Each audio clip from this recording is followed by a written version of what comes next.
Okay, audio test 1. Audio test 2.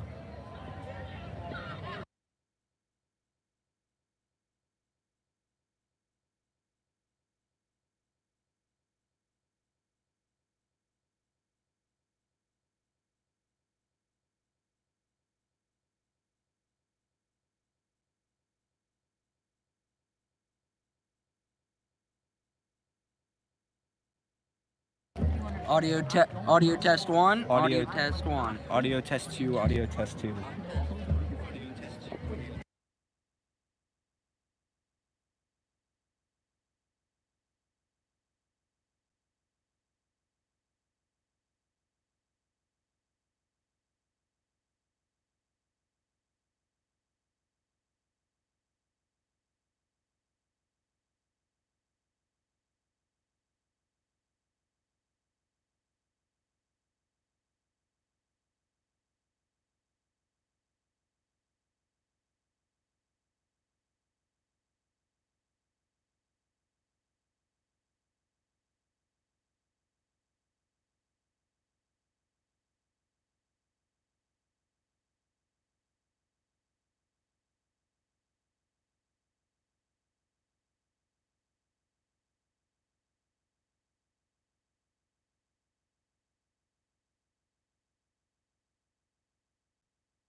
And now let's get on our feet and welcome to the field your Bensalem Owls.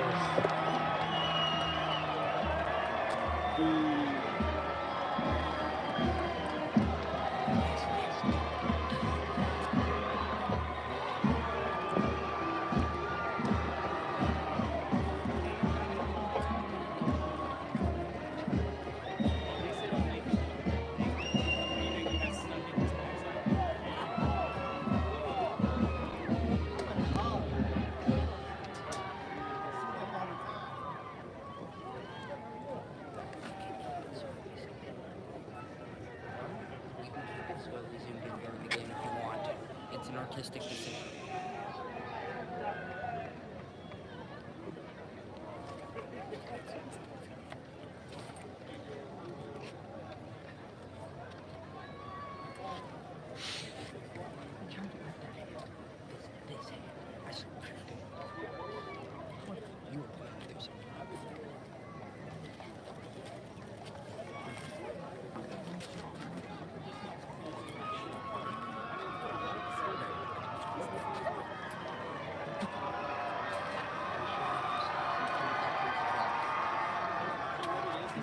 Hello everybody, and here we are, UD Football on YouTube live. It is CJ Ambrose along with Jake Levine.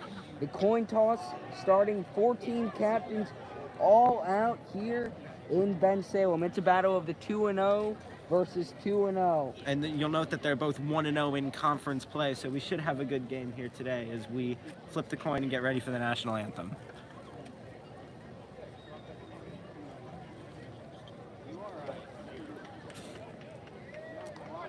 Upper Dublin won the toss and elected to defer. Bensalem will receive the opening kickoff. So Bensalem to receive the opening kickoff. So Upper Dublin to start on defense. Look, are we going to skip the national anthem? It seems like... Ladies and gentlemen, at this time, will you please rise?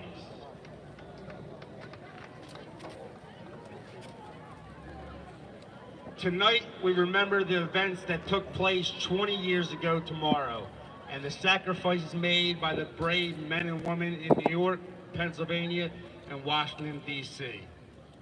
And remember all the innocent lives lost on September 11, 2001. In addition, we'd like to send our prayers to the Upper Dublin community as they were hit hard by the devastating tornadoes and flooding last week. Please join us in a moment of silence.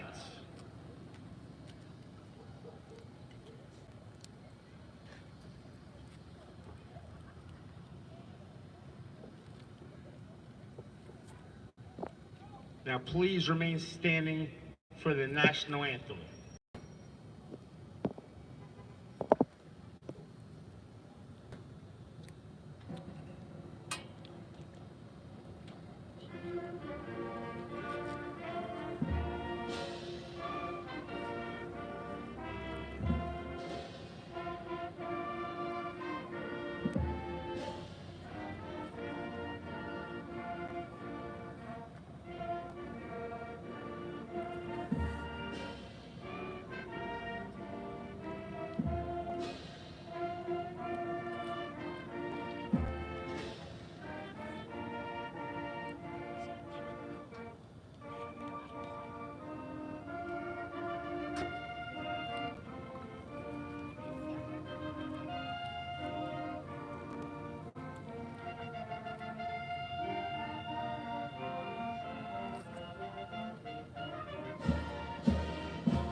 And without further ado, with the kickoff, it'll be UD. Of course, booting it for Upper Dublin, Owen Legasis Carl. Carl was one of the best players on UD, one of the players that made actually did a lot for the game while being at the kicker and punter position. Really showed the importance of special teams. He did a lot of fake plays, a lot of long kicks. He was a really important player for Upper Dublin in their championship last season. Of course, you remember the Bayard-Rustin game where the punt went awry, he made a defender miss, and then ran it for 30 yards on a 4th and 10. And I really think that was the birth of the legend that became Owen Carl last season. You know, in COVID, there wasn't a lot of bright spots, but Upper Dublin, along with their championship, was able to have that, nice spot of Owen Carl. So we're ready for the kick. We're here tonight in Bensalem, capacity of 7,500. Not fully there, but still a pretty nice house. You see players getting ready on the Upper Dublin bench. Colin O'Sullivan warming up. The fans getting loud as Carl gets ready to boot it off. Jumping in anticipation. Going back to around the 30-yard line. Ball lined up at the 40. Taking steps out. Crowd starting to make noise. The kick is off, and here we go in Bensalem. Taking it at about the 2-yard line, running out and taking down around the 22-yard line as the game will start here. 11:55 remaining in the first. Only 5 seconds off the clock there on the return as the UD defense that has only given up 7 points in the first 2 games this season comes out. And they've been impressive this year. They've been a really tough unit, physical at the line of scrimmage. They haven't allowed, again, only 7 points all season, so they're a tough unit to score on. But this is a good offense who put up 39 in their victory last week. That's exactly right. They put up a combined 78 points in their first 2 games, giving up only 7 points. As we're going to see a triple option here, giving it to the running back. He's going to have room to run forward. He's down the sideline. 40, 35, 30, 25, 20, 50, 10, 5. Touchdown on the first play. 78 yards for Bensalem. Oh, wow, what a way to start. What an unbelievable start. I really do appreciate that triple option play design from Bensalem, getting the ball away from Upper Dublin's physical line of scrimmage and getting the ball out to where they're a little weaker in the secondary. That was an impressive play to start the game. Classic misdirection. Quarterback keeps it himself, starts off to the right, sees running back's got a better shot. He gets it, gets a great block by the wide receiver to get him loose on the outside, and you get a running back going down the sideline. Most of the time you aren't catching him. And here we go with the extra point. So we're going to get to see the Upper Dublin offense in a situation where they haven't been this season. The kick was no good, it seems. There is a flag on the play. We're going to get a flag. They did let it go through, so this might spell bad news for UDs. Waiting on the call here.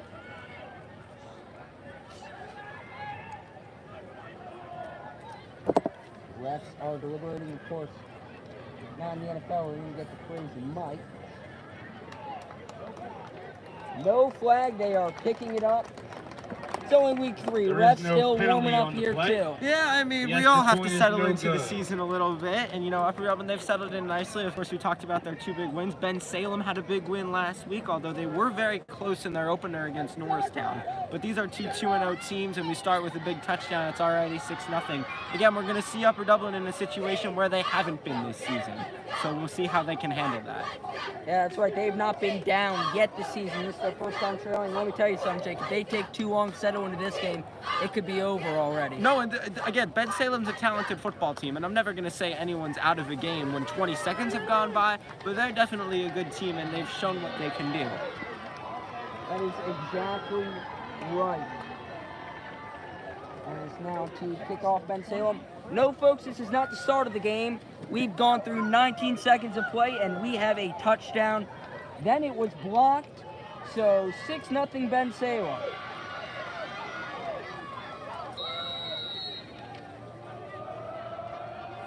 And the kick is off. It's going to be fielded around the 15-yard line. Going to get some okay blocking here. Still bouncing off tackles like a pinball, taken down at around the 38, 39-yard line, where Colin O'Sullivan and the Upper Dublin offense will start. They have been absolutely potent this year. Chris Colbrenner on the return. 43, putting up 43 and 38 respectively, with a combined 81 points to start. Correction from earlier. Chris Colbrenner with the return there, of course, the younger sibling of Johnny Colbrenner, got a very clutch interception last year. And just to talk about that return for a second, that's Upper Dublin saying to you, they're going to fight back. They take the returns to the 39. Out of the pistol now, the run here, trying to find blockers to the outside, rumbling forward for a gain there, number 21. Again, that's Upper Dublin showing that they're going to stay in this game a 9-yard carry, and they're not going to be out of it very quickly. So the offense gets a solid play on first down. And Jake, I'll let you take it away because I know you love second down. What is second down? Second down's the most important down in football because it sets up third down. And when you have third and long, it's very hard to convert. Third and short's very easy to convert. So we're going to see what Upper Dublin can do here on second down. I agree. They're going to go in the pistol, fullback offset to the top of your screen. 2 wide receivers. It's another run right down the middle, and he is stopped on the play. And that's second down right there. They're not going to pick up the first, but it's going to be third and about half a yard there, the run. And, you know, we'll see what Upper Dublin, if they can pick up the big first down to get this ball potentially across midfield into Bensalem territory and show that there's going to be a real football game here tonight. Tackled by Jose Garcia for no gain. McIntyre. And they will bring up third down and 1. Third and 1. We're going to see Upper Dublin will take a timeout. UD. That is their first charge. And this is the first time of the year that we're going to get special analyzing by the one and only Ethan Span. Ethan, what do you think of the game so far? We're not off to a great start, 6-0, but if we can score here, then I think it could really turn the game around. Very detailed there on your analysis, aren't you? And going back to that timeout just a second ago, I think Upper Dublin really wants to get this play right, because if they understand if they don't convert here and are forced to punt away, that's a real tone setter to have a touchdown on the first play and then go 3 and out and then have to punt. So I think this is a big play, and I know there's only a minute and a half gone by, but this is a bigger play than we think it probably is for the Upper Dublin Cardinals here. I almost said in the feast right earlier when I talked about McIntyre. McIntyre, a junior, as we're here on third down. Third down. No wide receivers in the wishbone formation, and they're going to rumble forward for the first down. You know what? It looks like the 1978 Nebraska Cornhuskers, but sometimes you got to run it and it'll work for you. First down. Brought down by Ahmed Kamara. So, Upper Dublin, they're going to stay alive here. Not going to go out in the first 3. They're only playing 1 high safety, pressing on the bottom of the screen. You can see something here to Noah Lee. They're in the gun. Noah Lee's a real deep receiver, big, really fast. He's one of the best players on this Upper Dublin team. And there's the shot. Lee. The shot overthrows. And no flag there. Got a little debatable there at the end as far as there's a call, but no call. But the officials say we're going to let him play early. And I do appreciate when officials set a tone that it's going to be a little bit of a more chippy game early instead of being inconsistent throughout. I agree, but this is UD Media, and we are biased here. That's true. That's a flag. That is true. That is true. Coverage.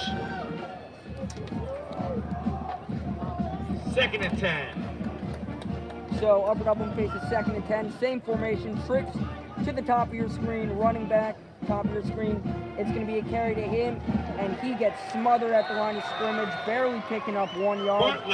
So we see 3rd and 1. So we were talking third and 9. We were talking about the importance of second down earlier and how that's a really important play, because if they had gotten, let's say, 6 yards and made this 3rd and 4, this is where Upper Dublin really wants to do. They want to get the running backs involved in the passing game. They want to get the tight ends involved, and it's much harder to do that when you're in a position like 3rd and 9. So credit to the Bensalem defense for knowing that run was coming and stopping it. You get 4th and medium here. What are you doing, Jake?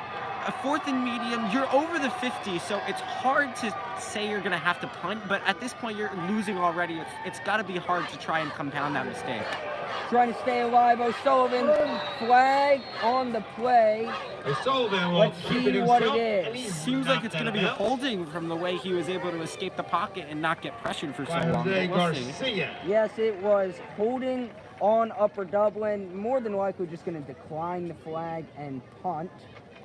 As Bensalem coaches are deliberating here. 4th down here, so Upper Dublin not fruitful on the first drive, but there's 8:56 left here in the first quarter, so time is not very much of an issue right now. And you know what? Good. At least Upper Dublin picked Holding up a against first the down. Cardinals. I think that's That important. penalty is declined, and it will bring up 4th down. That was just the announcer in the stadium speaking. But going back to what I was saying, the fact that they didn't go 3 and out and they were able to cross the 50, I think is something, because they're going to be able to try and play a little bit of a field position game here. Yeah, they had very good field position in the first one. Ball was only on the 21-yard line, or sorry, 22-yard line. They just happened to go 78 yards on one play. I know. So, of course, Owen Carl here to punt. No trickery, as it's going to be a nice punt. And he's going to get away from a few defenders, still run and rumble out to around the Leonard 23, picks it up over 24-yard bounds. line. Right about where Bensalem Scatters started out their of last bounds drive after for a that gain of a one couple. play, 78-yard touchdown run on the triple option. We'll see if Bensalem tries to push the ball in the middle of the field with the run, if they try and throw the ball, because they've now opened the playbook after that first play. That's right. Bensalem, they run a hybrid offense here. You'll see a lot of those options. Very mobile quarterback that you want to see. Well, they like doing a lot of the spread option offense you saw in Michigan back in 2012, 2013 With Denard Robinson. DeMarcus Robinson, Denard Robinson, my fault, who became a running back in the league. As he muffs the snap, and they're going to sack him down. And that's one of the risks of running that offense. It's so fast. You got to make a decision so fast. Sometimes you don't even remember to grab the ball. I know, and you know, Saunders Bensalem falls on there, it. the fact that they Bring up had the second down awareness for to the just Owls. fall on that ball at the 15, it's like a 6 or a 7 yard loss, maybe even an 8. Okay, they're going to call it a 6 yard loss, but the fact Bensalem knows that they're winning and they're not going to try and make a big mistake here. So 2nd and long here, Bensalem. Upper Dublin, one safety up top. They're pressing on the outside here. 2 wide receivers to your top and bottom. He's going to throw it deep. And good thing, no pass interference on either. Upper Dublin wants offensive pass interference. And that was a chippy play. I think the call probably could have gone either way, but we're gonna let him play. This is again the precedent we established on the first downfield pass. But Matthew Saunders, maybe it was overthrown and they declared it unplayable.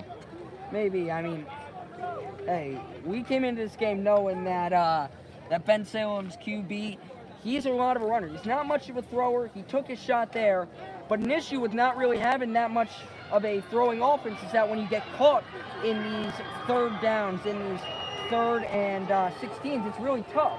So it's going to be trips to the bottom of your screen here. 3 wide receivers at the bottom, 1 up top. Looking, 1 read play. He's got a man. Caught. Saunders pass.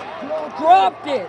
Incomplete, they're calling. That's a huge momentum play because that should be a catch. And I want to go back to the play because it was a good throw, noticing the only 1 high safety for Upper Dublin and finding the matchup where maybe Upper Dublin doesn't have the requisite corners and they have a better matchup. But right there, that drop is a huge play because it sets the tone here that, you know, Bensalem's not going to run away with it, because if that catch is made and they're at about midfield, it feels like Bensalem's just controlling the game.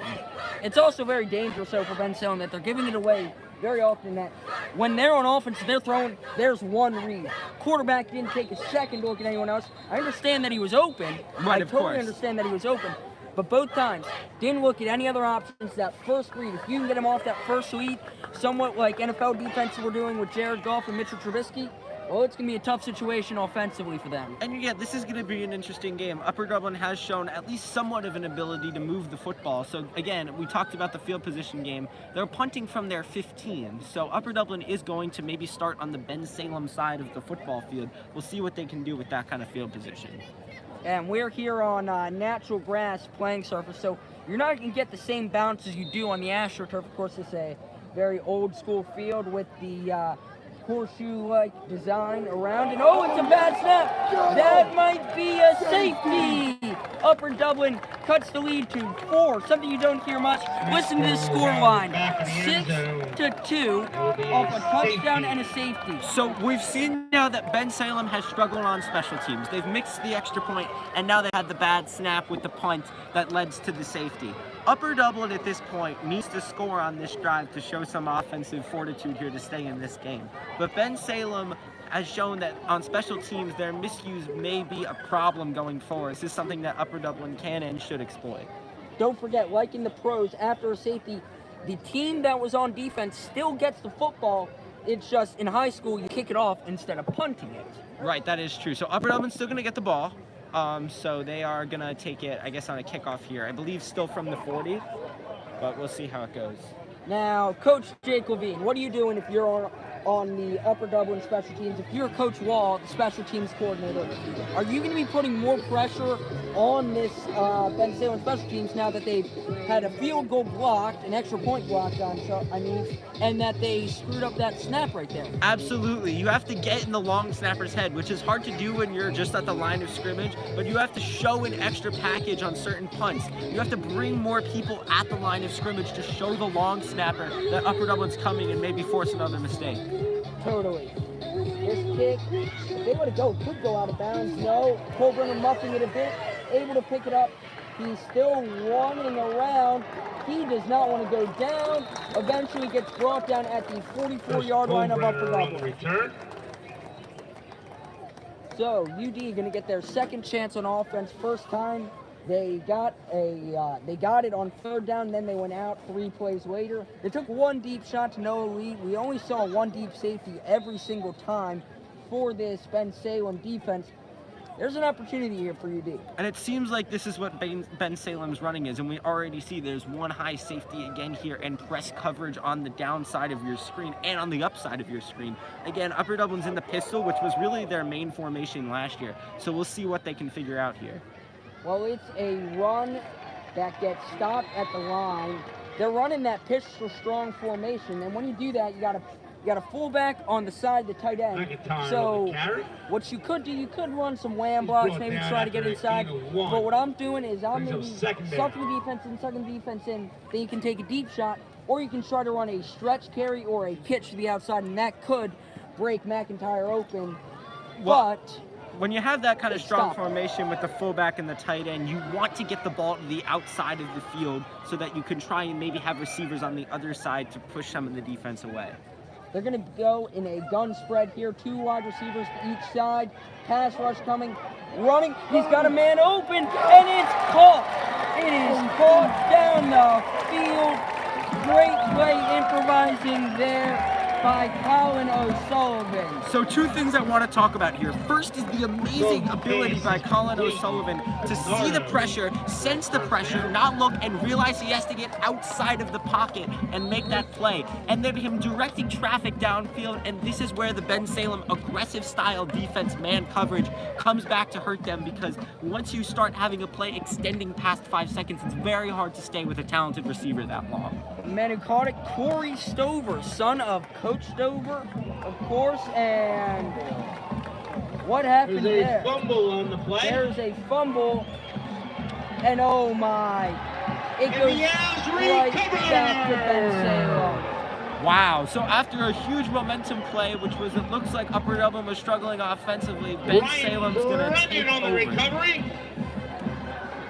And we will see Upper Dublin's defense, sudden change situation. What are they going to respond? Are they going to give up another big play? Are they going to hold strong and maybe force another punt? Well, it's been a tale of 2 possessions. As in the first possession, they gave up a massive 78-yard play, and in the second one, they got a safety. I mean, that is the definition of tale of 2 possessions. So you're going to notice here Upper Dublin is switching out of that press and they're moving into a zone. And here's another option play up the middle. You'll notice this is what Bensalem really wants to do. They want to run the football with their talented quarterback and running back duo. That was Leonard there who got the carry. Gained solid yardage there. Able to find a bit of an opening. Again, you're going to see more spread offense from Bensalem, more tight offense, but you saw there, getting out of the pocket. You got to take the positive out of the negative, right? What's been working for Upper Dublin? Well, Colin O'Sullivan getting out of the pocket so far. What hasn't been working? You think those inside runs, running right into the meat of the defense, the heart of the defense, it hasn't worked. And Coach Dover, very good at making adjustments. They're going to adjust. It just depends on when and how they adjust. Going deep again. Play call. Fight over the ball. Intercepted! Okay, so again, we're going to talk about how this quarterback, it's another one read. He's focused on one receiver the entire play, where it was a jump ball and the Upper Dublin corner comes down with it. Impressive play, but now there's a flag on the field, so we're going to have to unsort that. Do you know who threw the flag? I believe it was, I think it was the official who was right there on the play, if you notice at where the flag is, but we're having another deliberation here from the officials. They're picking up another flag. They are going to pick up another flag. So Upper Dublin's going to take over at midfield. Yeah. Sideline warning issued against the Owls. Okay, so it was a sideline warning issued against Bensalem, pretty much saying, guys, calm down. Okay. I mean, again, this has been an intense football game. So, again, maybe they're going to be okay with some chippiness on the field. They're certainly not going to be okay with any chippiness on the sideline. Again, it's been a very competitive 6-2 game. You know what? Sometimes it's still football, and you still got to appreciate the good parts of it. So spreading out a bit here, trips wide receivers. And like I said, O'Sullivan rolling out of the pocket, able to evade, able to make a spin move, looking like Lamar Jackson, and he is going to take it out at the 30-yard line. That is an unbelievable play. Again, his ability to just sense pressure in the pocket. I mean, he has this very natural ability. It's very obvious. He sees where the pressure is coming from, able to make a really nice spin move and pick up a big first down and inside the Bensalem 30 for the first time today. So Colin O'Sullivan, he's not the fastest quarterback, but man, he is smart on his feet, great at improvising, but he's got very good elusiveness, right? He can evade defenders, he can get around defenders, and he can find holes that a lot of people can't. I mean, again, that's a really impressive play, and if you're an Upper Dublin Cardinals fan, you got to be happy with that ability, losing in this game, a position they haven't been in there, to stay calm and make that kind of play. And now they're running it back up the middle again. And once again, it gets stopped. No. Okay, it gets stopped. And he's blown up in the backfield by Jose Garcia. And I mean, if we're going to talk about the penetration on the Bensalem defensive line, their ability to just bull rush the left tackle and then completely overwhelm that offensive line and get in there for what's going to be a 4-yard loss. That's an impressive play after what really felt like a momentum changer, feeling like Upper Dublin had the upper hand. So Blythe's going to come out, and Chris Colebrenner going to come into the game. Now Colebrenner, of course, the younger brother of Johnny Colebrenner, who was a running back, he's listed at wide receiver. And he's really mainly a defender. I know he's listed at wide receiver and defensive back, but his primary position is defensive back, so we're going to see what he can do here. So Noah Lee on the outside here. They're going to put Colebrenner in the slot. Noah Lee moving around. Bad snap. Still able to grab it, O'Sullivan, and he makes something happen. Is that a catch? The helmet of Noah Lee is off. I believe it was a catch that got them. Pass is complete. Yes, it gets them back to the line of scrimmage for 3rd and 10. And right now, just putting the team on his back. Colin O'Sullivan. Well, and a great play there from Lee to make the catch go through the contact. So we've been talking a lot about the negatives of Bensalem and how they've struggled on special teams. I feel like with the Upper Dublin big negative is starting to show. The offensive line, snaps, and overall just penetration, especially on the left side. We'll see if Bensalem can be the one to take advantage of that in the future. Well, it's 3rd down. Nah, if you couldn't hear the announcer. We're biased, he's biased. Bias all around. So, we're going to see 2 wide receivers, a tight end, wide receiver up at the top, and we're getting another Upper Dublin timeout here. So they're going to talk it over. Now, we're still in the first quarter, but Ethan, a lot has happened. A little has changed on the score. What have you seen? It's a really competitive game, even though it's only 6-2. The Upper Dublin defense has shown that they can stop the Bensalem offense with ease. We'll just have to see if the Upper Dublin offense can get it going. Thank you for that, Ethan, as we are coming back right here. Upper Dublin. 3rd and 9 is going to be the official call, down 4 for the Cardinals.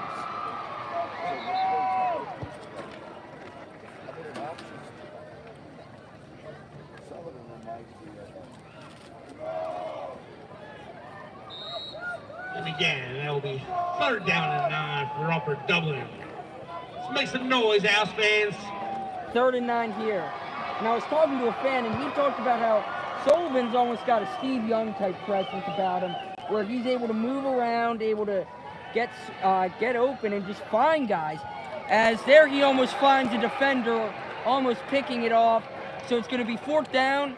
Probably going to have to punt here, although it's at the 30-yard line. Of course, 40-yard field goals, 45-yard field goals are very tough here in high school play. So they're going for it. 4th and 9. This is a huge decision for Upper Dublin because they don't have to get this. It is the first quarter. But this is a big play because if they don't get this, they give the ball back to Bensalem, who's escaped from all of their mistakes. Okay, the safety, they gave the ball back to Upper Dublin, they're okay. The interception, they're okay. So giving the Bensalem ability to recover from their mistakes is something that Upper Dublin cannot and should not allow here. So here is O'Sullivan in the gun. They're going to pass, dropping back, has it, 1st down. That is an unbelievable throw. Sophomore Chris Colbrenner going to make the catch. I want to talk about that throw because he puts that throw in the position where only his wide receiver can get it. That's actually an unbelievable throw. You don't understand how hard that throw is to get the ball over top the defender, but not so far over top that there's a defender right there. He puts that ball right where it needs to be, 15 yards downfield. Great decision by Brett Stover to have that kind of bold call and to keep this drive alive. Great touch there on the pass. I have a bold prediction now that they're in the so of course Upper Dublin, when they get within the 10-yard line, they hate having wide receivers on the field and they love going into the wishbone. So I have a very, very crazy guess here. They are now, he fumbled it. I thought that was an offsides. It looks like a couple, it's probably gonna be an offside. couple blue jerseys came across early. Now Jake, let's talk about this for a second. What is the probability with 0 wide receivers when you see a pass? For potential of a pass, I would say if you've got 3 running backs like Upper Dublin has there and only 2 tight ends, the probability is about 2. So you can already tee off on the line, and that's probably why they might have came across early. And you know what else is crazy? What has not been good for Upper Dublin so far this game? What's been their worst thing this game? The offensive line. It struggled protecting, especially on the left side in the snap. False start against the Cardinals. Okay, it's going to be called a false start against Upper Dublin after a little 5-yard penalty confusion. remains 1st down. So it's going to be a... So actually it's going to be a false start, not an offsides. Blue jerseys did come through just after white jerseys, right? Absolutely. So no wide receivers, ball on the 20-yard line, and craziness. It's a run that it works, but you're still 2nd and long. You're still over 10 yards away from the goal line, and that was your longest run of the day. Wow, that's an insane stat, and that's going to be, we're going to call it about 2nd and 12 here. Upper Dublin needs to throw the ball and pick up a 1st down here because they've already shown an unwillingness to kick a field goal. So when you first go for it on 4th down, you're kind of committing to the fact that you may not be settled with a field goal. So we'll see how they play this. I disagree with you, Jake. Look, he's warming up. It's Legacy Owen Carl, the man that doesn't miss. And they stop the run. McIntyre on the carry. A big shock there. Another 3rd and long situation for Upper Dublin. We talked about the importance of 2nd down. That was not a big 2nd down play, which is going to leave us in a big 3rd and 11 type situation. We'll see if Colin O'Sullivan still has more magic. You know, it's a good thing the team takes their own videos, and that's how they watch the games, because Mr. Stover, he's my class sponsor. I'm the vice president of my class, right? Not to my own horn. Don't know how happy he'd be with some of the stuff I'm talking about with the wide. Whoa, we're seeing wide receivers inside the 20-yard line. Shocker of the century now. Upper Dublin gonna pass, looking O'Sullivan, and what are they gonna do here? It is a catch. It's an interesting situation because a field goal, you're still gonna be down by 1. I mean, at this point, if you're Upper Dublin, it's the first quarter, so I'm fine with the field goal decision here. I would understand their decision to go for it because of what they've done, but I think they should take their points. This is still a very long game. Here's what I'm going to say. You know what I think? If you're not going to have a wide receiver out there, don't go for it. Absolutely. They have to at least show the possibility to pass the football. I mean, it's pretty crazy, right? Right when we pass it, we have our best play right there. So, we're going to run it. Strong prediction here. And there's a flag that might be offsides. False start. If it's false start by UD, they're going to send out the kicking unit, and they are. False start against the Cardinals. Okay, so that I guess maybe they wanted to get in that position, maybe try and draw on offsides by Bensalem. Instead, they end up drawing a false start by themselves, and it's probably going to be a field goal attempt. Honest to God, I almost am happy there was a false start there, because I don't think they would have gotten it. I mean, with how their running has trended today. And Bensalem has shown that they're comfortable stopping the run. This has been a theme all night. The Upper Dublin offensive line has been attacked. Field goal. Owen Carl. No good. No good. No good. So it looked good from our angle, but they're saying no good. So Upper Dublin leaves 3 points on the board anyway. So we'll see what Bensalem does. Again, we've talked about this. They've escaped all their mistakes, the safety, and they've escaped the interception. They've escaped okay. So we'll see what they can do here. I'm gonna say, still love Owen Carl. Still one of my favorite players on the team. We know you love Owen Carl, CJ. You're the one who really started the legacy of Owen Carl. Oh yeah, I love my kickers. Thank you to the 39 people viewing today. If you would be so kind, it'd be great if you could leave a like on this video. It helps it get pushed out to other people that are interested, and it just helps us out a lot. So it'd be very, very nice. Also, if you want to see more great videos like this, subscribe to the YouTube channel, follow us on Twitter at UD Broadcasting, and we'll see you all hopefully at the next game. And we also have a new Instagram account. So if you want to see the graphics before the game on there, if you're a cool new hip kid that likes Instagram, check us out there at UD_broadcasting.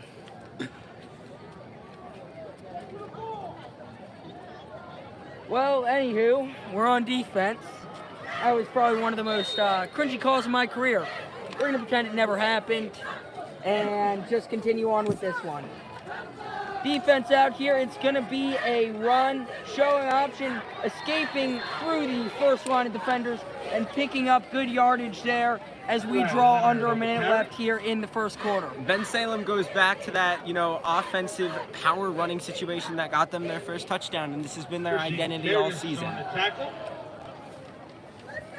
So, now, right now it's marked at 2nd and 10. I can confirm that's not true.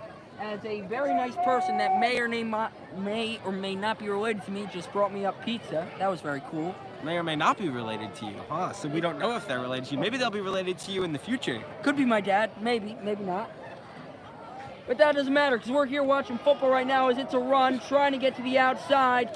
Can't, as it looked like Nick Rodriguez, who led the team in tackles so far through the season, gets the tackle there. And good for Upper Dublin on a 2nd down situation, makes it 3rd and 5, which is, it's manageable for Bensalem, but it's better than what it could have been at like 3rd and 1, if we're talking about Bensalem's offense and their ability to run the football as we've seen today. That will bring us to the end of the first quarter. So one quarter down. Bensalem 6, Upper Dublin 2. Bensalem up 6-2. Although timeouts this season, we are not going to go to breaks or mutes. During the end of quarters and halves, we will. We leave you here in the first half. Bensalem 6, Upper Dublin 2. A lot happening in a low-scoring game. I'm CJ Ambrose with Jake Levine. We'll see you next quarter.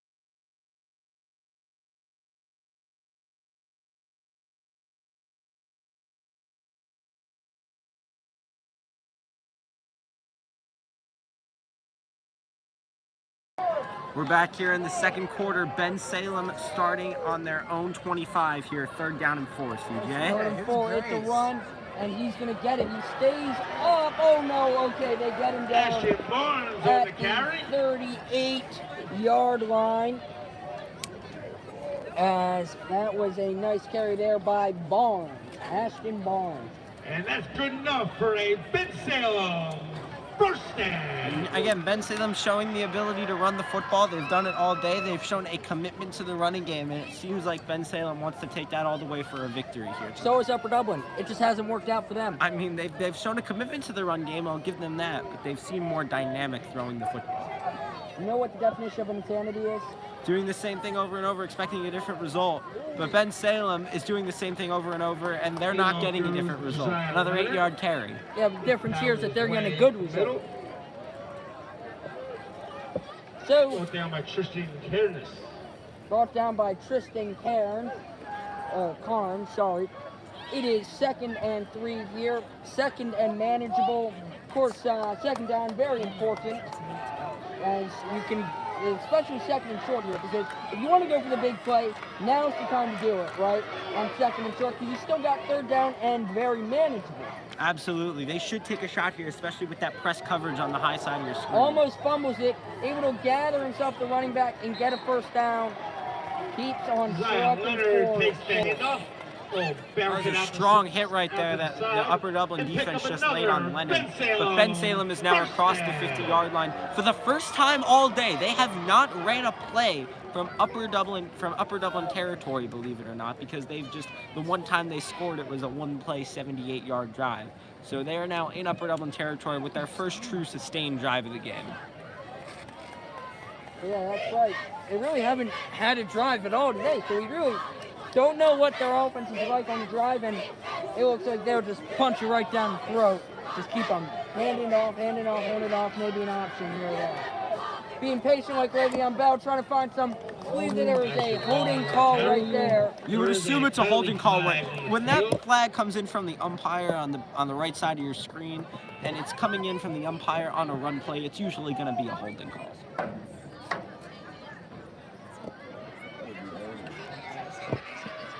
Waiting, deliberating. Yes, it is holding. They'll be holding against the Owls. So again, team like this, they 10-yard penalty. They will hit you 5-6 yards every play almost, guaranteed, right? But what do they do when it's a play like this, where it's 1st and 20, where it's 2nd and 20, right? That puts them in a very tough position because they have to abandon what is their go-to plays. And Bensalem has shown at this point, frankly, an inability to throw the ball effectively. So we'll see how they can convert this first down effectively. Upper Dublin looks like they're running man coverage here. It's another carry. Can they get him down? Yes, they hold him, so 2nd and long. So a successful play there by UD's defense. But it's still a big 2nd down here, Upper Dublin. We talked about the importance of 2nd down before, and it really is a huge impact play. An incompletion here, a 1-yard carry, sets up 3rd and forever. A 10-yard carry, a 10-yard completion. Bensalem's back on schedule, as we like to say in the business. In the business? In the business, yes. In the business. So Bensalem huddling up here, really taking their time here, choosing their play as it is 2nd and a country mile. They're going to have wide receivers stacked on the bottom of your screen, running back to the left side of the quarterback. It's a pass. He's got a man underthrown, but it works out. Ball stripped out of bounds, so still going to stay Bensalem's ball. Not a great throw, but a good adjustment by the wide receiver. It was actually a rather poor throw from the Bensalem quarterback, but really impressive job by the wide receiver. That's not an easy play if you're the wide receiver. To recognize the ball is underthrown, to make the adjustment, to get the defensive back off of you, and to come back and make that catch is really impressive. Folks, remember, in high school, 30 yards is still a long way. In the NFL, where you're at, this is pretty much guaranteed points. It's cash money, right? Not here in high school. In high school, you don't know with the kicking, right? So it's still not guaranteed points here as Upper Dublin gang tackling that running back right there. So it's going to be 2nd and long again. Upper Dublin, again, they're showing fortitude after a big play. This is something we talked about when Bensalem had their huge 78-yard carry. They immediately came back, missed extra point, big return on the kickoff, big play to start the drive. So Upper Dublin is showing an ability to not compound their mistakes, and that's really impressive. And that goes back to coaching. You want to talk about Brett Stover, coaching his team. Every whistle is a new play. So, right here now, 2 running backs in that split Patriots look. Man in motion. They're going to give it to a running back. I think we're going to get some holding here on the offense, which would make it second and very, very long. And again, we talked about how Bensalem does show an ability to run the football, but now we're starting to hold, and that's creating problems, and it's getting them off schedule. And we just had the big play there, but that's the first time they've been successful throwing the ball all day. We'll see if they can sustain that kind of passing game. If they can sustain that kind of passing game, it's going to be very hard for Upper Dublin to come back, but we'll see what they can do with this what's probably a holding call as they are deliberating. What do you think the refs are talking about down there? I guess maybe they're discussing whether or not it's a holding call. Okay, we're talking about, so it is against Bensalem. We see the early motioning from the referee. Are they picking it up? What is the call?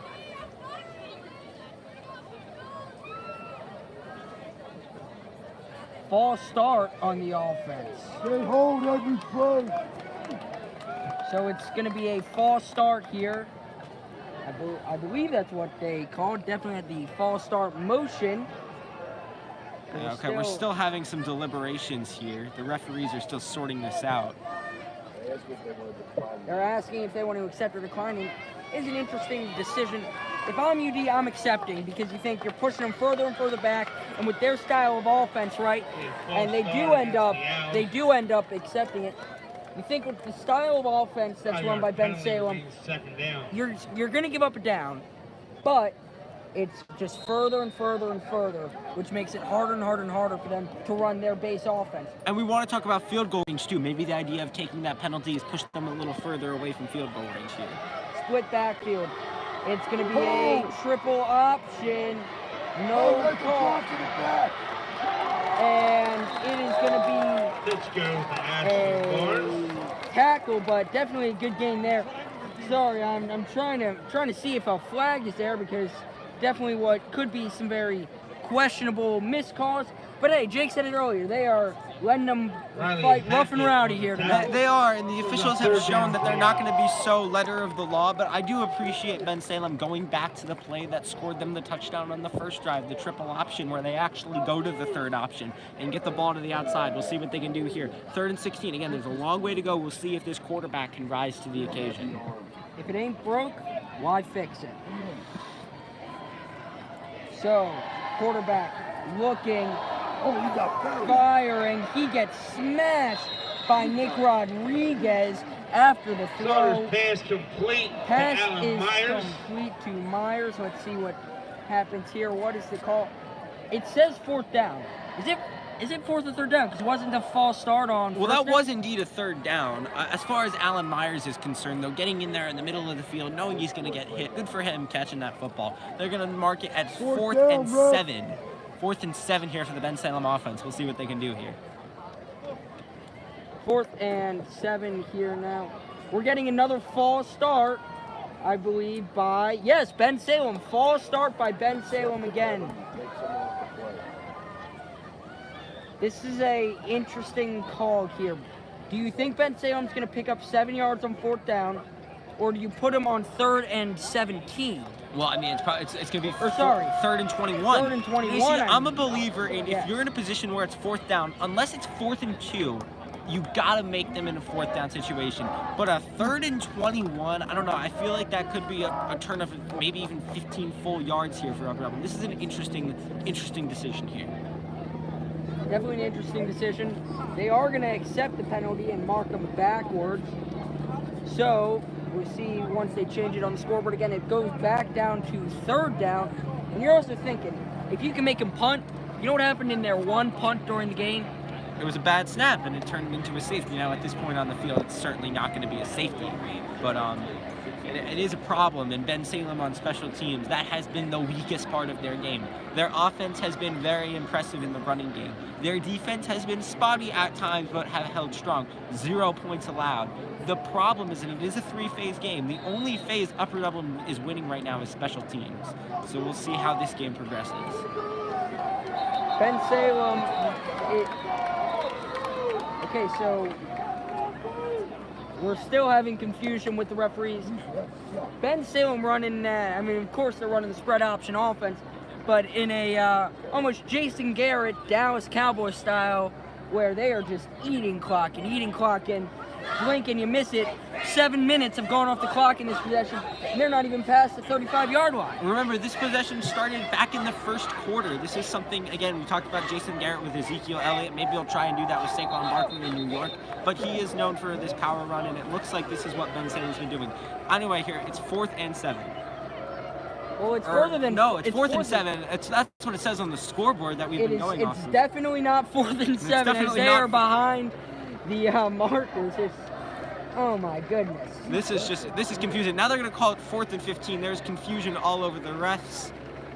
Talking to the scoreboard officials. We have not had a play run in what I think is now probably about 5 minutes of real time. Just in case you guys forgot, we are watching a football game, if you didn't remember. Not a conversation between refs. That is true. I mean, at this point, you might have forgotten.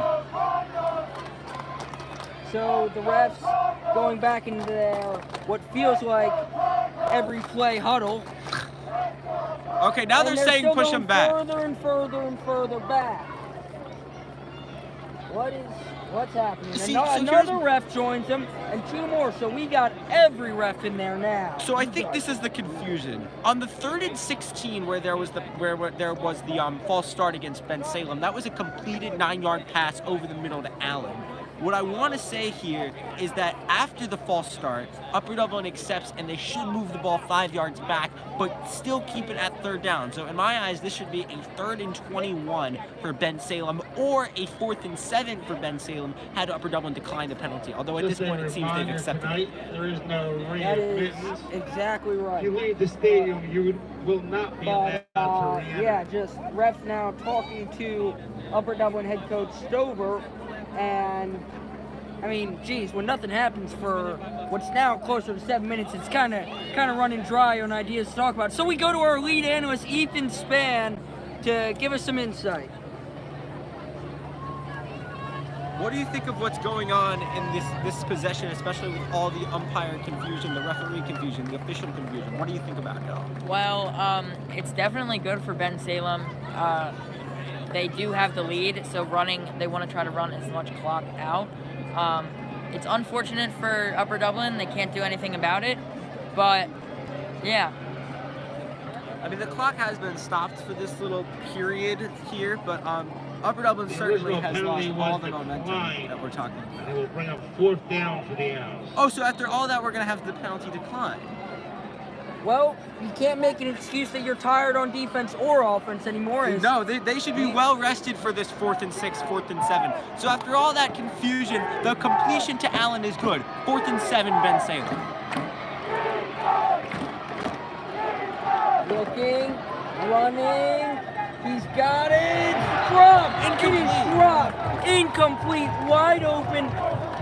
Running back who was out wide open there does not catch it. And that's a huge momentum play. If Bensalem completes that, they get at least 3 points on this drive. And it's now probably a 2-score game. So I think this is a very important play for Upper Dublin to get the ball back, escape after the missed field goal, and still be okay in this position. Still only down 5 minutes, 45 seconds to go in this first half. It's a long football game, and it's been a long one today. Well, Jake, that's why they called a running back and not a catching back, right? That is absolutely correct. And if he catches that, Bensalem starts to really pull away in this game. So that was a huge momentum play. Yeah. We're then going to get another run, rumbling forward. Going to maybe gain 5 inches. Not great blocking there. Nothing you can really do for the running back. And we've talked about this that Upper play. Dublin offensive line, which has struggled all day. It's something that they haven't struggled all season. But again, these are two 2-0 football teams, 1-0 in conference play. So we're going to see Upper Dublin, again, in this comeback position. We've talked about them being down for pretty much the whole game. How do they respond? Yeah, you're exactly right. Upper Dublin, 2nd and 9. So I guess did somehow scrap 3 feet out of that play. As they're in the gun, rolling out O'Sullivan. He's going to look, take it himself, keep running, set a nice block, and rumble to past the 50-yard line. Colin O'Sullivan right now is the best football player on the field. There's no doubt about it. Bensalem has had a bunch of really good players on defense and offense. Upper Dublin defensively has bent but only broke on that first play. Special teams have been great, but this Upper Dublin offense outside of Colin O'Sullivan has been dormant to the tune of only 0 points, or I should say no points. But Colin O'Sullivan really is the bright spot on this Upper Dublin team right now. Folks, we're watching football, not baseball here. I know it's been long. I know the score's 6-2, but this is a football game. Absolutely. So, 4 wide receivers. Oh, man, a bull rush. O'Sullivan gets clobbered. Again, this Upper Dublin offensive line, this hasn't been a problem too badly yet, but if Upper Dublin is unable to keep Colin O'Sullivan upright, they will lose this game. At this point, that's the first time that's happened, but I'm just going to call your attention to it now because Upper Dublin needs to keep Colin O'Sullivan running this offense. Yeah, they blitzed right up that B gap with the linebacker. And there's an A and a B gap, right? It's that space in between the center and his guards. They went through the B gap there, and there was nothing but a clear path to the quarterback. Absolutely. And he got his money's worth. Good for Colin O'Sullivan for getting rid of that football and realizing that there's nothing to do. 2nd and 10 now, big 2nd down. He has him over the seam, and some early season issues last year with O'Sullivan was missing those guys up the middle in the seam. Of course, in Souderton, that big play to Bootman, which he missed over the middle, misses Lee there, trying to thread the needle. Lucky it wasn't there. Absolutely. Upper Dublin now, we talk about 2nd down. That was a huge 2nd down because if it had been 3rd and 3 or even a 1st down, Upper Dublin is really pushing this football. This is a huge 3rd and 10. 4 minutes to go in the first half. This would be the first time in a long time Upper Dublin goes into half trailing if they're not able to score. So we're going to see, they're showing blitz here, and why wouldn't they, right?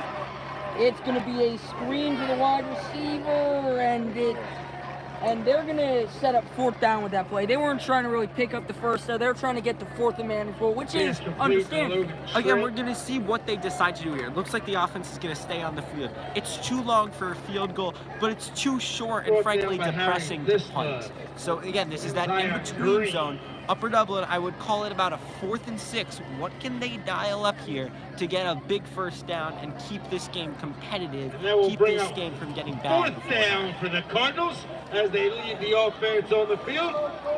So let's see what they are doing here. Notice the big orange thing on the bottom right of your screen. That's what we're all watching. Every route needs to be passed. That's a bad snap and a flag. And what is the call here? How many flags on the play? I believe that was a clear false start, but everything on the play. We had a fumble, we had a flag. Again, another group of officiating. Okay, here we go. False start on the offense. Now you're gonna There's a false start against the Cardinals. I don't see 5-yard Owen penalty Cole going out. 4th There down. he is. Now he's going out. Then that's the right call. Absolutely. I can get behind going for it on 4th and 6. I really can't on 4th and 11 here. Owen Carl needs to punt. I know he already has the missed field goal.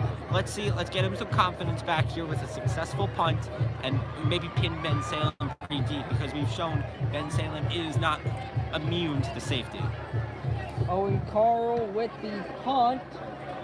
It's a nice punt going out around the... Well, let's see when it was knocked out of bounds. We're going to say the 24-yard lines when it went out of bounds. I mean, I am biased. Goes out of bounds around the 24-yard line.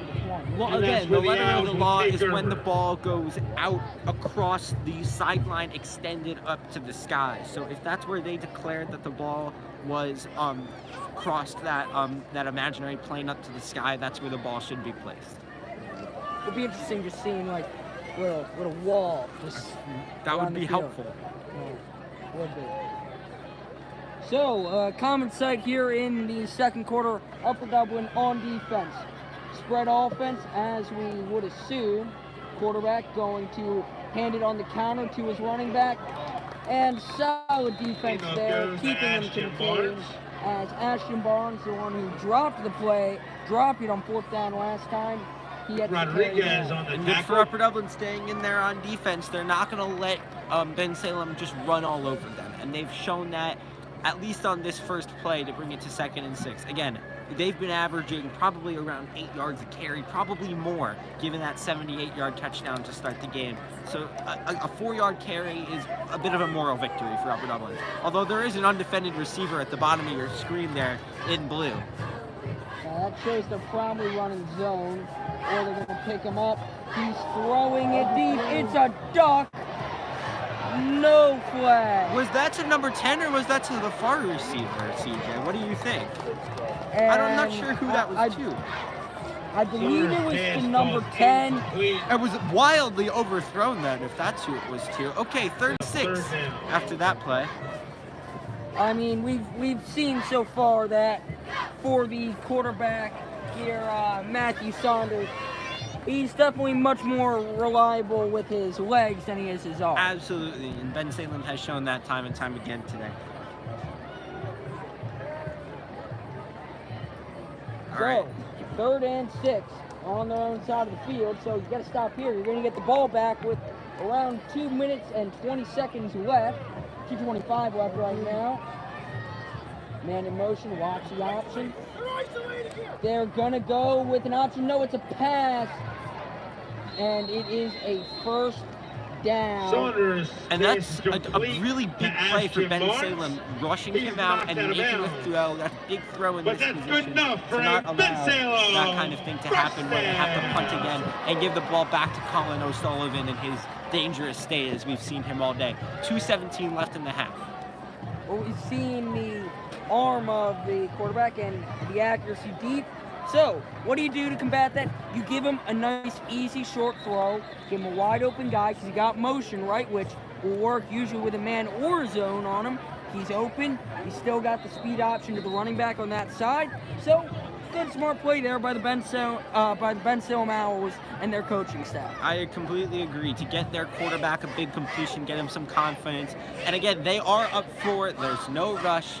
And we took this all the way down. Okay, we're having some issues with the time. It was said 2, now it's 2:10. Looks like we're having a little bit of a disagreement on how much time on the clock. Okay, we're going to say 2:10. Well, we clearly went out of bounds, so there's no reason that it would be at 2. I doubt that was a 25-second play. I agree. I doubt it was a 15-second play, but okay. Running and brought down after a short game. Saunders will keep it Still a hit himself. on your quarterback, which you don't like. No, you don't like that if you're Bensalem. I think they're not going to mark it a sack. Maybe they will. It was pretty close to the line of Really scrimmage. passionate on the Officially, tackle. no, not a sack. So, but it is still a pretty hard hit for their quarterback to take in this position. And, you know, although we have talked about his struggles throwing the ball, he has been a factor for the Owls running the ball. And I do think that's really important here for Bensalem going forward to keep that part of the game. Bensalem going to give the carry here. Just pinballing around and eventually taking Leonard down on the carry. for That was Leonard. his way for a He's few. able to get a few yards there and get it to 3rd and medium. 3rd down. 3rd and 9 here, so we're going to talk about how Bensalem's... Okay, 3rd and 4. They're struggling to change the scoreboard, it seems. The scoreboard we've been relying on, but okay, Bensalem is still going to take it here. And quarterback Saunders looking, throwing, catch, Saunders pass inbounds, complete to Ashton first Barnes. down. Again, getting that ball out on the He outside. steps out That's of where he's bounds, been so there's best, a on the outside of the 48-yard football field, outside the enough numbers, for on those another quick throws. So Bensalem. Bensalem is First playing to their down. quarterback's strengths, and that's very important going forward in this sport. Under a minute left to play here. For some reason the clock's running after we went out of bounds. Do you know why? I believe we're having a discussion about the clock right now, and those are your whistles.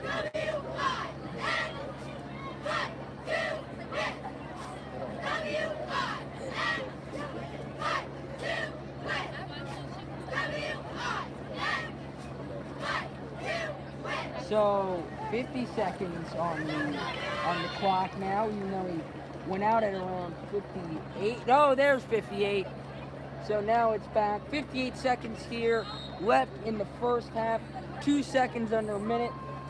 And they're on their own side of the 50, so they are going to have to move with pace. You're probably going to see some no-huddle offense here by Bensalem as Saunders drops back, throws it right into the hands of the defender. He's going around and going to take it. He's still running and down at the 40-yard line. Note there's a flag down. You see the yellow laundry down. That's an absolutely big momentum changer if it does stand. We'll talk about the flag just here in a second. But a big play there. That was a really poor throw, an ill-advised throw into what was almost double coverage. Easy interception there. Well, good news, it was on the other side of the field, nowhere near where the interception happened. So probably something during the interception return. I mean, maybe it was some kind of defensive holding on the interception before the pass was thrown. We're going to see what the call here is, and we're having that discussion right now. And yeah, it was holding after the interception was made. Got her block in the back, but still an opportunity here for the offense. And with 47 seconds left, we're probably going to see them throw, which is a positive. And that is a positive for Upper Dublin. And remember, they do have only one timeout in this situation, because remember, they had to use them early when they had some confusion going on. But again, 47 seconds, one timeout. There is time at their own 43 or 42, wherever it's marked there. That's exactly right now. O'Sullivan, 3 wide receivers bunched together on the bottom. He's making an adjustment at the line. And he's going to take himself on an inverted read option that gets stopped. And they're going to have to go to the line pretty fast. Does not take time off the clock, or does take time off the clock there, excuse me. Did not get out of bounds. We're going down. 30 seconds already on the clock. 47 to start the drive. Just a weird play call there. So now he's going to roll out, gets it, and going inside instead of going out of bounds.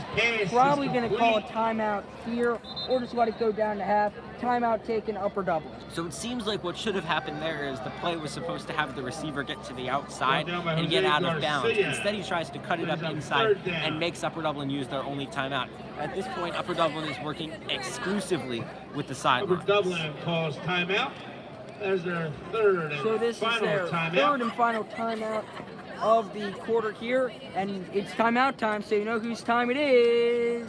Ethan Spann, tell us your thoughts on what's now pretty much a first half that's over at this point. Well, not very productive half for either of the teams. 0 points put up in the second quarter, unless they can get a score with 15 seconds left, which I doubt it. But we'll see if the second half has more action. Well, I love the boost of confidence that you have in the Cardinals, right? As here they are, 3rd down and 6 to go. Only points so far in this first half were the very first play from scrimmage, a 78-yard touchdown, and a bobbled snap that turned into a safety. And gonna get it out to Noah Lee. He's out of bounds. Decision time here for UD. They're probably going to go for it with 9 seconds and just not going to make a really bad. You just don't want to make a real bad decision. You want to hold on to the ball. It seems like O'Sullivan probably should just throw this ball deep. I mean, at this point, there are 9 seconds, so we'll see what they can do. 4-point game, 9 seconds left in the half. 6-2, Owls on top of the Cardinals. So I think we're getting a timeout here by Bensalem. Yes, we are, which means 2 times in the span of 1 minute, it's Ethan Spann. Let's talk about Ethan. Let's talk about the phases of the game. The Upper Dublin offense versus the Bensalem offense, the Upper Dublin defense versus the Bensalem defense, and the Upper Dublin special teams versus the Bensalem special teams. Ethan. Well, I would like to say that the Upper Dublin defense is definitely performing better than their offense, and they seem to be shutting down the Bensalem passing game very well. Hopefully they can stop the run game a little more in the second half. Well, yeah, I mean, you're totally correct there. The offense has not been good, while the defense has gotten 2 takeaways and the special teams has 2 points. The offense has 4th done and nothing. 2 for the Cardinals. Do what? Oh. Yeah, I know. So 4th down and 2 here. Could go for a short play, then take 1 shot. No, they're just running it out. Fumble, fumble, fumble, fumble, fumble. Fumble on the play. And they're calling it with 1 second. 1 second on the Returned clock. by Ryan Brennan. And the Owls take over. So I would assume 1 second, it's a deep shot to the end zone of some sorts here for Bensalem. Try and get some cheap points here before the end of the half. I'd agree with you here. With 1 second left here in the half. Thank you to everyone that is viewing today. And we're just waiting here. 1 second left on the clock. The half essentially is over. Probably going to see a run here. Maybe see deep shot. Their percentage with it has not been good, but never really know, do you? No, you don't. And we'll see. Bensalem seems like they're trying to draw something up, or maybe they're just saying, don't be stupid, kneel it, and go up to halftime up 4. So both teams deliberating. Coaches are right in the huddles on both sides, making up crazy game plans for how they're going to get this miracle score here at the end of the half and go up by, well, more than 4 points. You're going to get 1 shot. I mean, no ifs, ands, or buts. You're not running more than 1 play. There's 1 second left. So it's high school. They're gonna probably throw it deep. Maybe you get a pass interference, right? Right, that's always a hope. Maybe you can set up some kind of field goal. Or they could do what they've been doing, running the ball and just working ladder, or just run the clock out. Upper Dublin not running the pick and sense defense here. In fact, they're showing pressure, sending 5. It's a screen down the middle. Just wrap him up. Just wrap him up. That's exactly it. So that's it for the half. Ashton Barnes gets it. The current score, 6-2. Bensalem Owls up against the Upper Dublin Cardinals. I'm CJ Ambrose along with Jake Levine, Ethan Span doing camera and analyst. Bengali are also here with Twitter. We will see you in the second half. Go to the bathroom, get your popcorn. We'll be back in 12 minutes.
And we are back. We are back here after half. What has been a very interesting 6-2 game, full of turnovers mostly. A lot of turnovers. You know what? Turnovers, bad offense, weird defense, special teams miscues.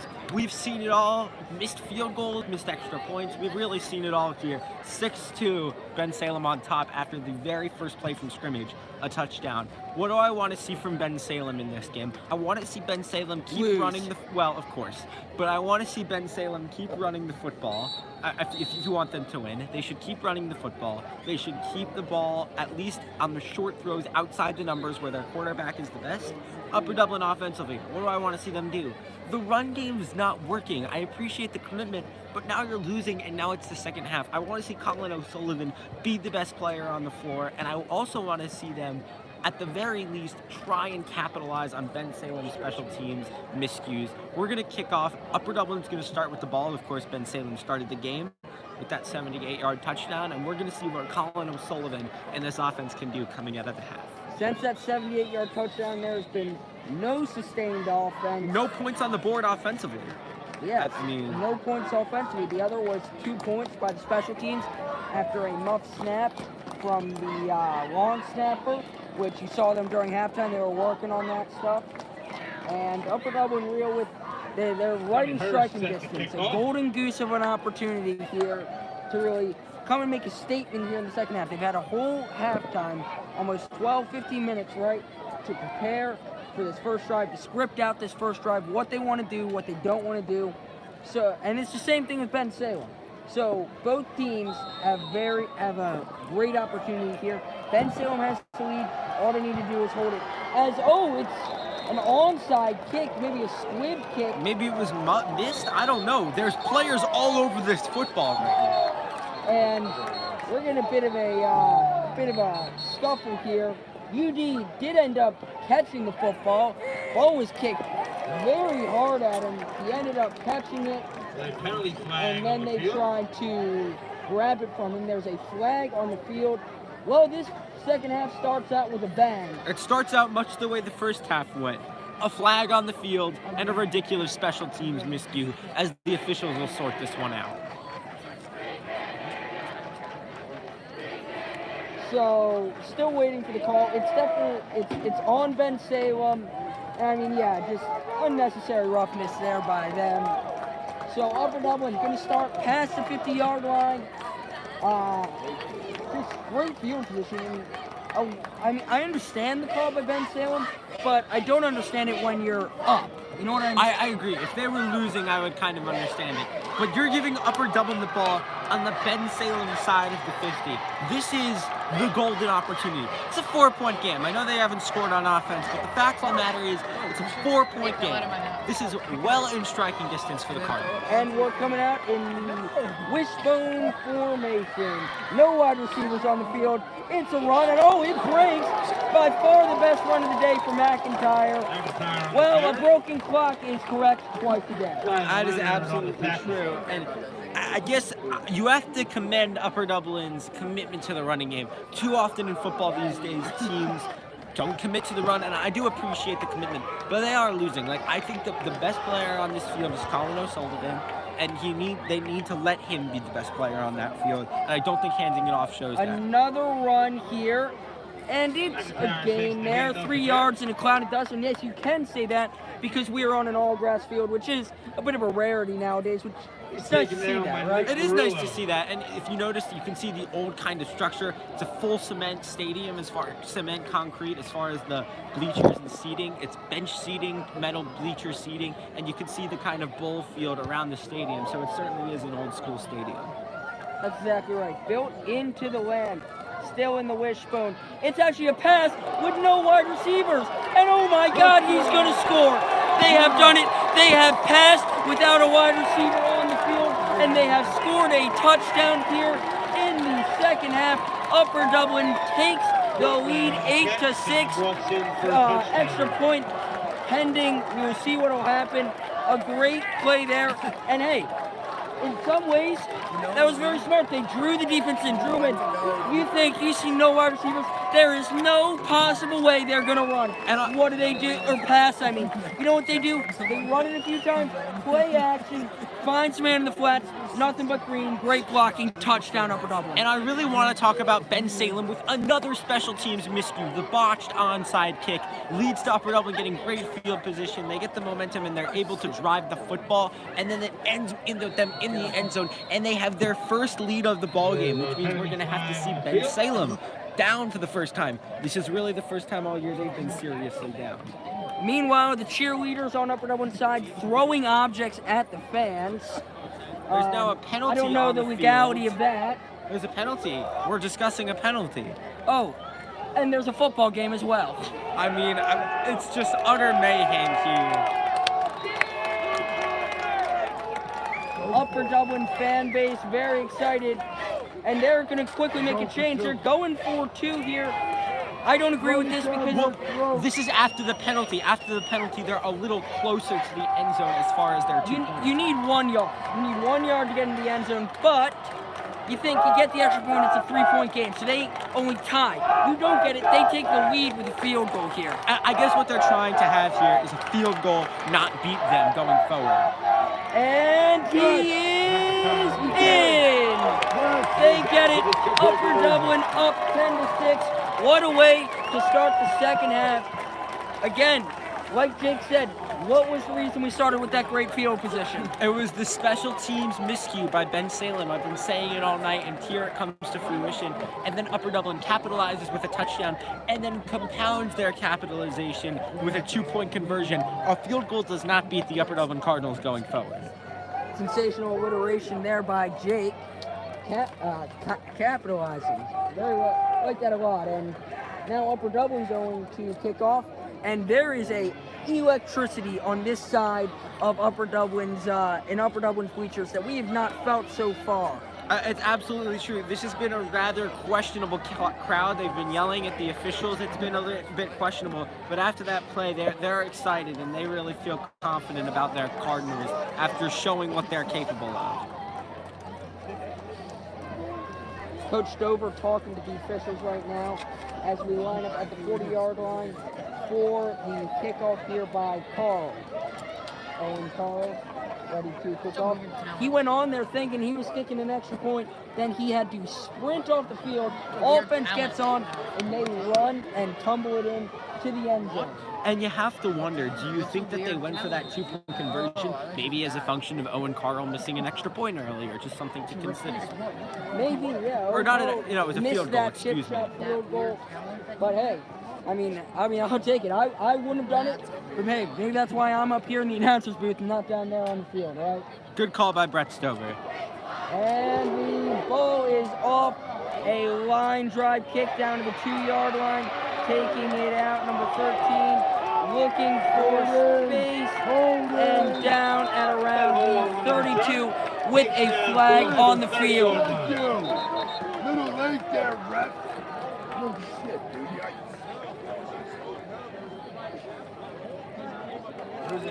And there is a penalty flag on the field. Fans getting rowdy here in UD. Here in Bensalem on the UD side.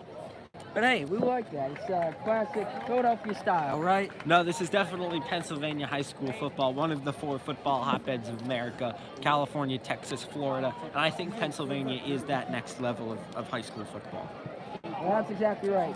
Very dedicated fans on both sides of the aisle, as it's a holding that brings them down to the 7-yard line. So up right in the back of right near their end zone. Very little room. Now, you'd have to assume it's a run here. It's what they've been doing all day, but now they are losing. So Bensalem can't just run the ball the way they want to. If you're Bensalem, you can't panic, though. No, you absolutely cannot. You've shown an ability to have a big play when necessary, and your quarterback's shown an ability to throw the ball outside the numbers when necessary. So, first down, quarterback can be lining up at around the 4-yard line in the shotgun. We haven't seen him go under center today. He's actually going to pass, take a shot, and it is very underthrown. Another underthrow from this quarterback for Bensalem. This has been a theme of him trying to push the football down the field. He hasn't been as effective. He's been very underthrowing a lot of receivers down the football field. That's exactly right, as it brings up 2nd and 10 on the 9-yard line. And Upper Dublin, what are you doing defensively here? Because you're in a weird position. You're on the 9-yard line, so you're very close to the end zone. You know they're going to be in the shotgun. Are you sending pressure?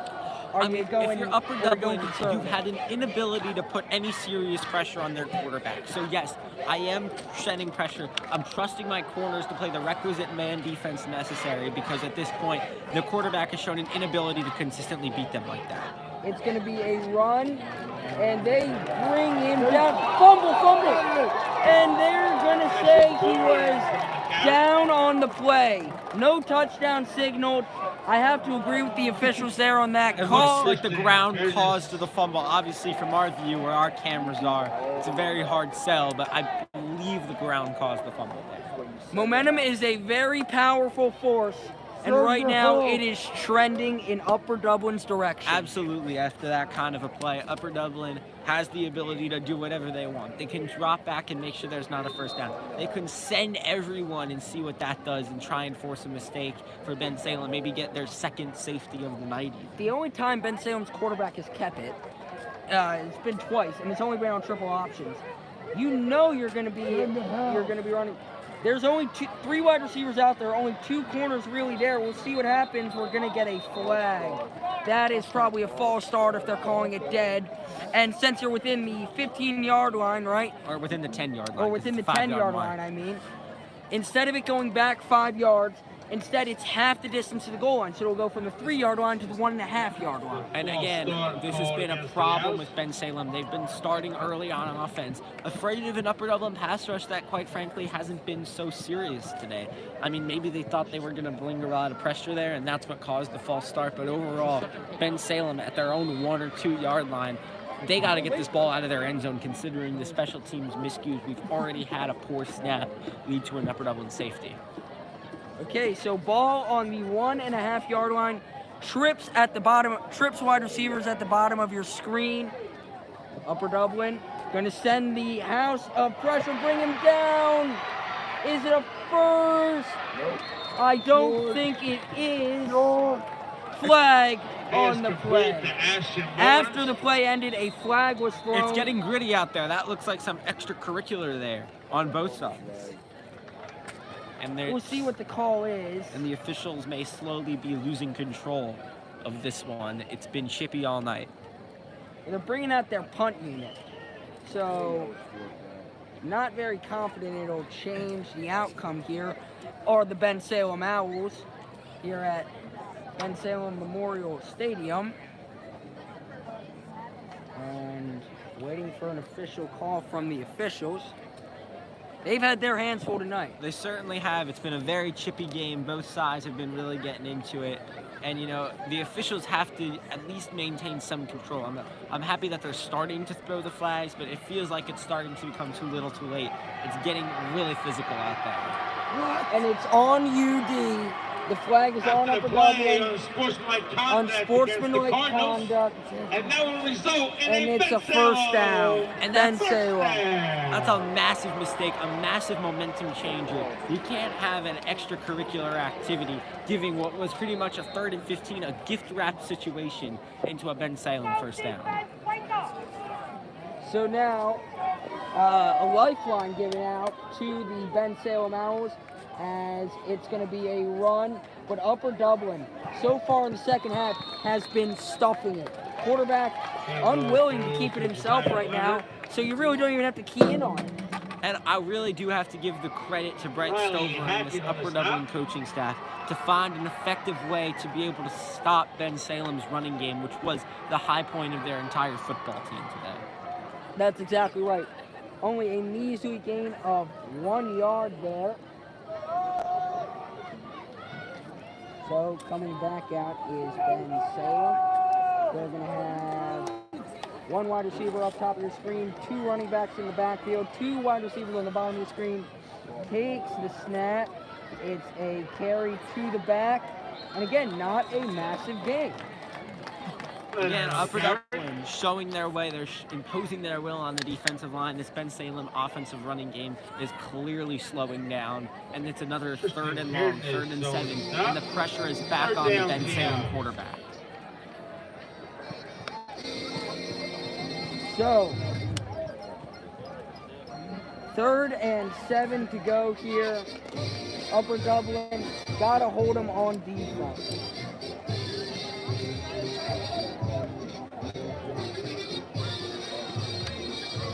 I guess we have to do kung fu fighting, don't we? We do, and here we go. This is a huge 3rd and 7 if you're watching this game, if you've been with us from the beginning. 3rd and 7. It's a carry. Does he have it? I don't believe so. Ashton Barnes takes the handle. Yeah, Makes his way forward for about 3 yards. Might be down for Bensalem. He's Looks a bit limping short there. 4th and 4 is going to be the official call. Get it off for a second. Upper Dublin up 10-6, and now 4th and 4. So it looks like Bensalem's going to punt after. Oh no, they're not. Never mind. Here comes the quarterback. They're going for it. This is a huge 4th and 4. If they don't get this, Upper Dublin gets the ball on the plus side of the field with momentum halfway through this 3rd quarter.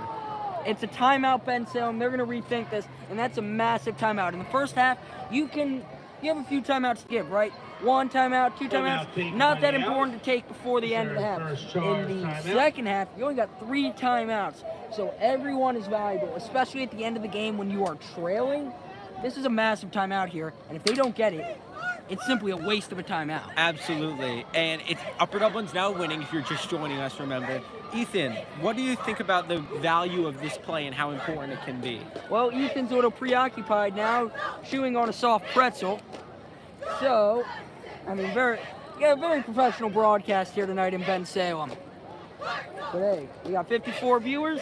And again, helping us out a lot, if you could leave a like on this video, show your support for UD Media, show your support for UD football.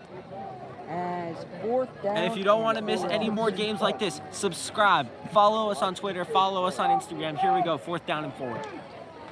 And it is going to be a punt. It's a pretty good punt as it's going to fall and keep rolling until it goes out of bounds at around the 32-yard line.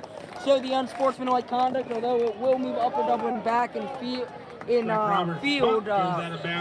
are in the field, they do end up not having to pay the price for it.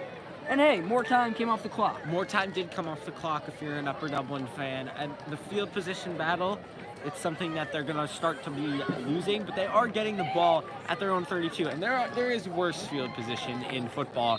And here we go, 7 minutes in the 3rd quarter. Upper Dublin has the possibility here, the potential to really seize control of this game if they score or even just hold the ball for an extended period of time. So in the wishbone formation, no wide receivers. They're going to be giving it to their fullback, who's got it. He could go. He's running down the field and flips the field from 132 to the other 32. Wow. And we love giving it to those big fullbacks. Usually they're lead blockers in certain formations, but there it's very important. Upper Dublin gets the fullback some love, and he takes it all the way down to the plus side of the field. Now I will take back what I said earlier. While this no wide receiver plan is working, hey, it's working right now. So maybe you don't need a wide receiver on the field when you're gaining these yards with your running and your play action. And exactly, Colin O'Sullivan has been pretty much a non-factor outside of the short touchdown pass in this half. In this half, but he's the reason Upper Dublin's still in this game because he kept them in it. Absolutely, he's the one who was pushing them down the field, taking time off the clock when Bensalem could have been scoring. Upper Dublin, another run here, another solid game. Upper Dublin is they still are running the football here. There's nothing more to say. They're wasting clock. This is good if you're a Cardinal fan. An 8-yard carry is what you've been sorely missing all day. So Upper Dublin with another good carry there. And also what these carries do is they take time off the clock, milking that clock.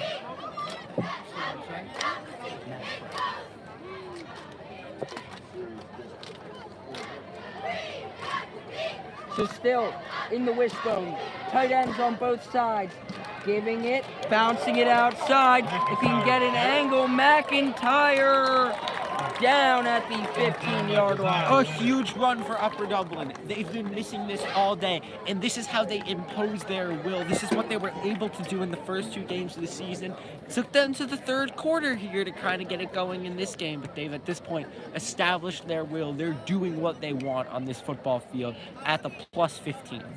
This defense for the Bensalem Owls, they look tired. You can see them hands at their hips right now. They look just completely gassed out there. Still, just gonna keep running and running and running. Oh, they still get the carry off. And it's definitely a loss there. But O'Sullivan got tackled while he was handing it off. Good job, he didn't fumble the ball there. No, that was very impressive. Again, on the left side of the offensive line for Upper Dublin, which is where they've kind of been getting that big penetration for as far as Bensalem's concerned. On the left side of the offensive line, coming in, good for Upper Dublin, staying composed, only losing 2 yards, which isn't a horrible play given the situation. 4.5 minutes to go in the quarter. 4 minutes, 20 seconds left here in the 3rd quarter here in Bensalem. Wishbone formation for UD, running that 1970s offense. It's a play action pass, caught, touchdown! Bootlegging out. It is a touchdown, Upper Dublin. Bootlegging out to the left, able to get him open, and it's a touchdown for UD. 2 straight possessions ending in the end zone for Upper Dublin. Both off play actions after they lull the defense to sleep. They can't. The defense just tired, expecting run. Hit the pass, touchdown each time. And Colin O'Sullivan really sells that play action fake really well. The defense is frozen for a second, and he catches his tight end wide open. It's a false start by Bensalem Owls. A clear false start there, which makes it interesting. Now, I'm still kicking the extra point because now you're up by 10, so it's not as important to go for 2.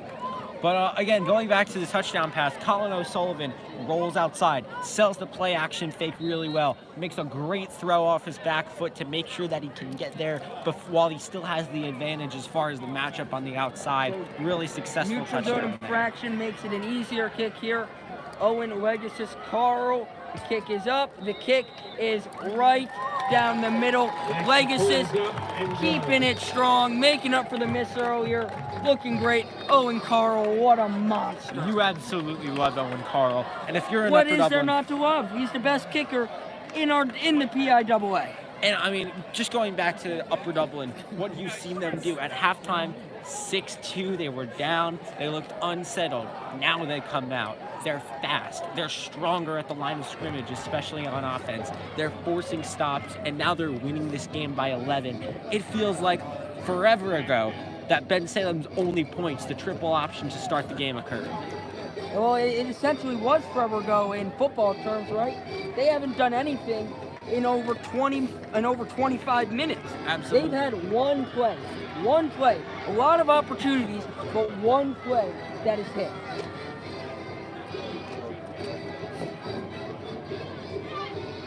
And I'm sorry, you don't win football games off of one play. Ethan, now that you're slightly less preoccupied, tell me about everything that's changed since coming out of the halftime. Well, the Cardinals' offense has looked a lot better. Their run game has definitely improved. They're up 17-6 now, coming back from 6-2. Let's hope they can keep the lead and pull out the victory. Good job there, Ethan. They got to tackle him as the lefty Owen Carl with a good kick there, able to get it up to around the 30-yard line. As we're going to see Bensalem, their stagnant offense, coming out and try to make a change here. There's been nothing. And you have to think, what does Bensalem have to do offensively? What do you do, Jake? If you're Bensalem, you have to start throwing the ball, and I know you don't want to panic. There's only 16 minutes of football. You're down 2 scores. And as we say that, he breaks free. This is a touchdown. No need to make the fancy call. Nobody is catching him. And why do I even say throw the ball? Go back to what you've been doing well all day. Bensalem with a huge touchdown. They're right back in this game now. Everything that's happened for Upper Dublin, the momentum is squarely on the Bensalem side of the field. Flag down on the field. We're going to discuss that. Yeah, they get their second successful play of the game. I don't know about that. It's their second successful play of the game, and it's their second touchdown of the game. Absolutely. And now we're going to have a discussion about this penalty flag. So the touchdown will stand, it seems, as of now. Bensalem able to crack off that run, but you're not going to do it every play. And you're giving a very hot Upper Dublin offense the ball right back.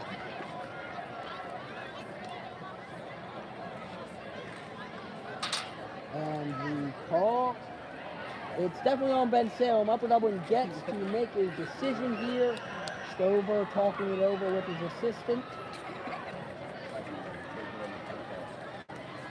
Shoot!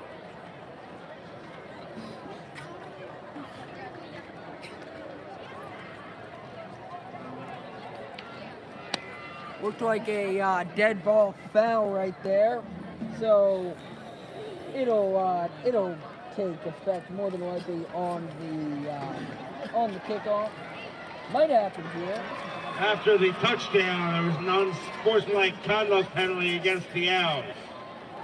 So the Owls are going to have to move pretty far back here for this field goal, which is massive, because what it does is, if they make it, they're still down by 4. And remember, but a touchdown and the extra point after that, 3-point game.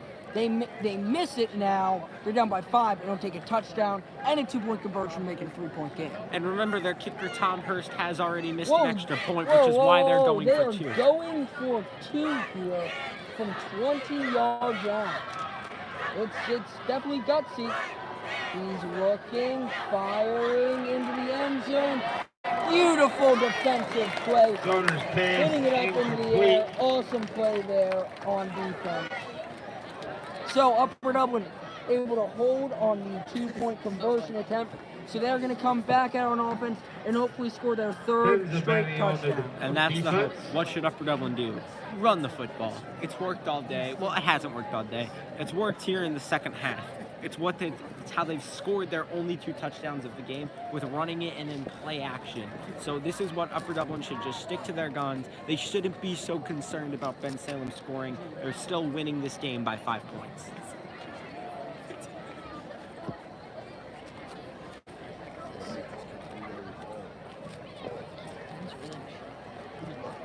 So Upper Dublin going to receive the kickoff. As here we go.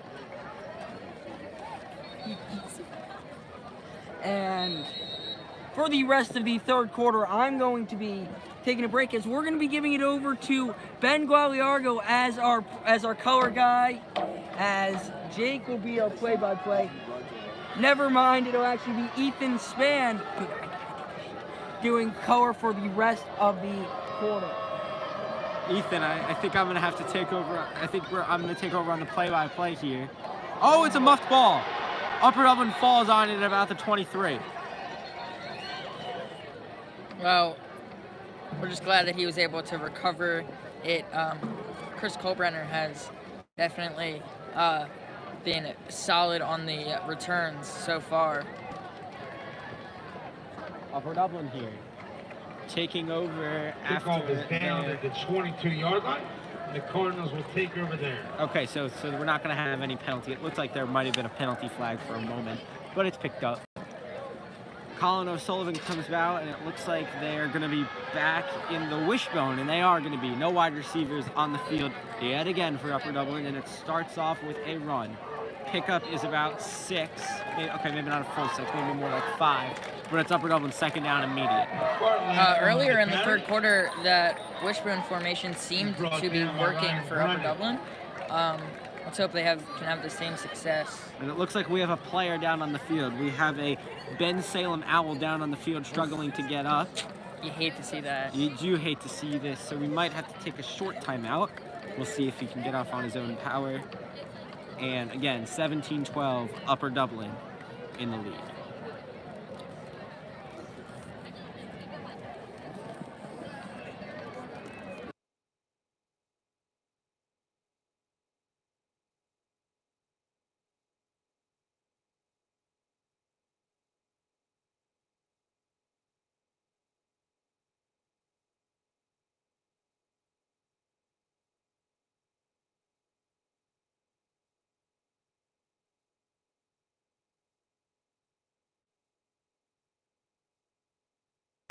Thankfully, the Bensalem player was able to get up on his own power. We are happy to see that as we see him jogging off at around the 30. Upper Dublin's going to take over, officially marked about 2nd and 7 for the Cardinals offense after the first play run.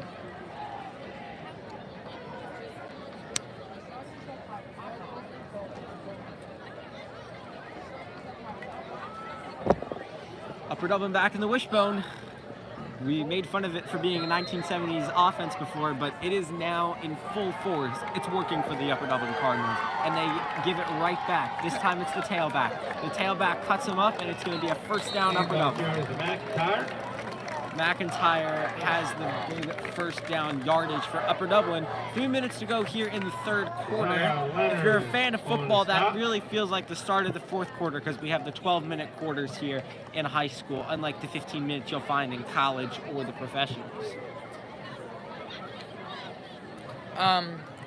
Back-to-back plays in the wishbone formation. They were able to get a fourth down on their second try.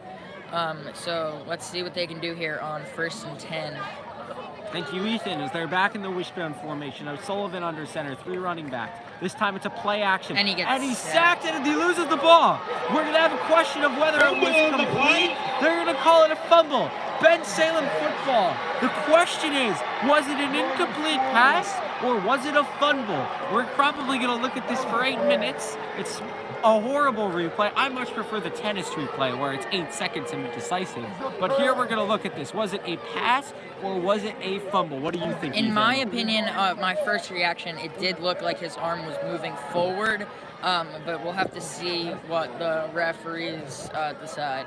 And good thing our friend CJ Ambrose is coming back to join us on the microphone.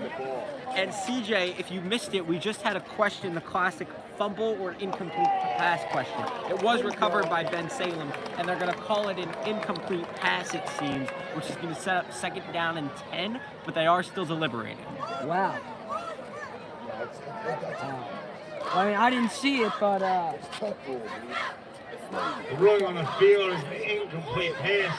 The ruling on the field has been changed. Yeah, an incomplete pass, according to the referees. Well, they're definitely not biased to the home team. Absolutely not. They're calling it the right way.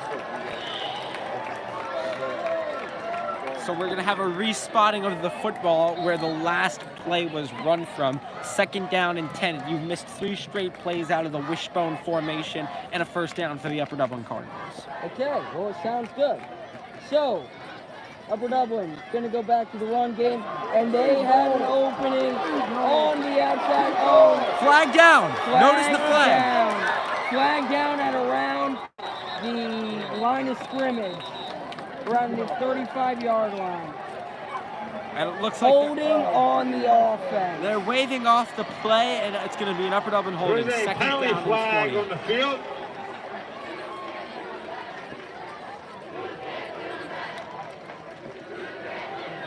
And you hear the Bensalem cheer. You can't do that coming from the student section.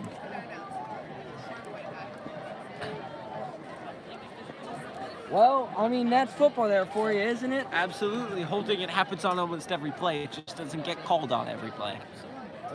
Holding against the Cardinals. 10-yard penalty remains 2nd down. So, instead of first down at around the 25-yard line, It's second down at around the 25-yard line.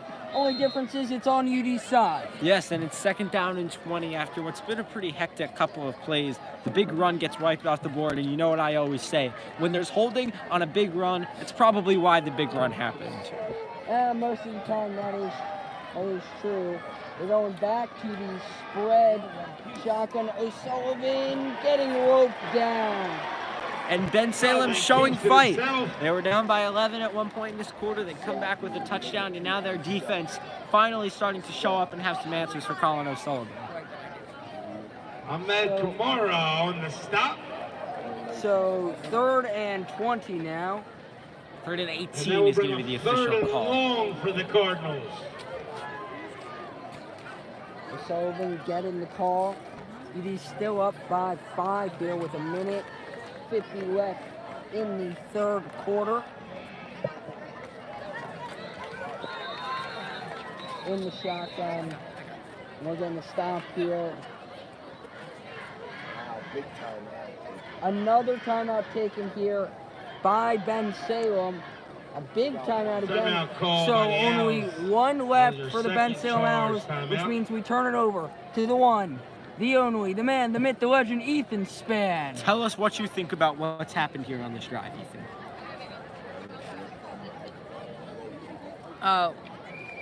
Well, Colin O'Sullivan has been looking really good late in the game.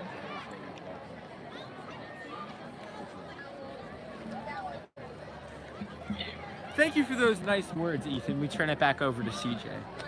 Well, it is turned back over to me, and it's definitely not going to Ben, as we saw earlier, with him literally running away from the microphone. opportunity. I'm not talking about figuratively. He was literally running the opposite direction towards the steps once we said Ben is joining us on the call. So he definitely doesn't want to do that.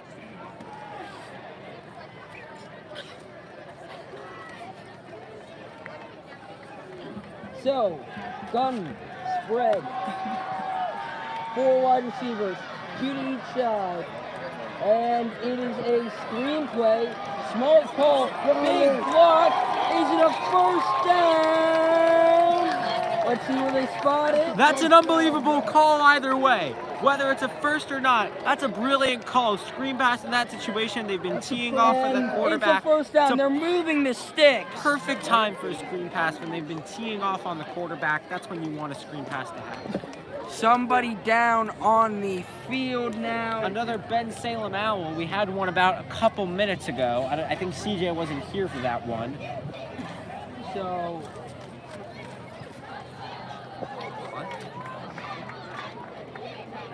play was over. The guy was down.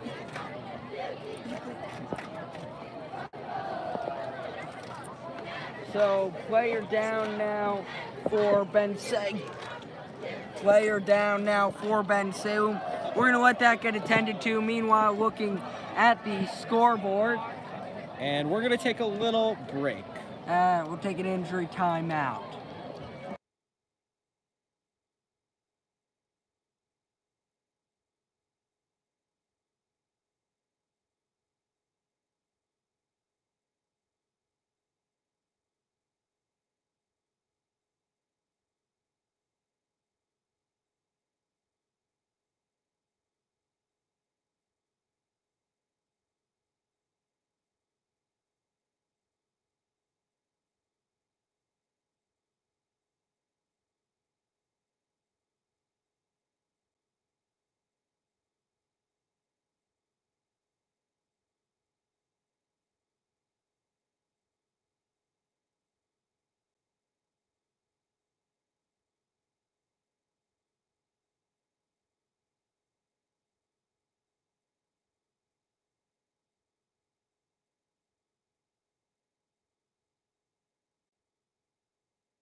So here we are. We're still dealing with the injury.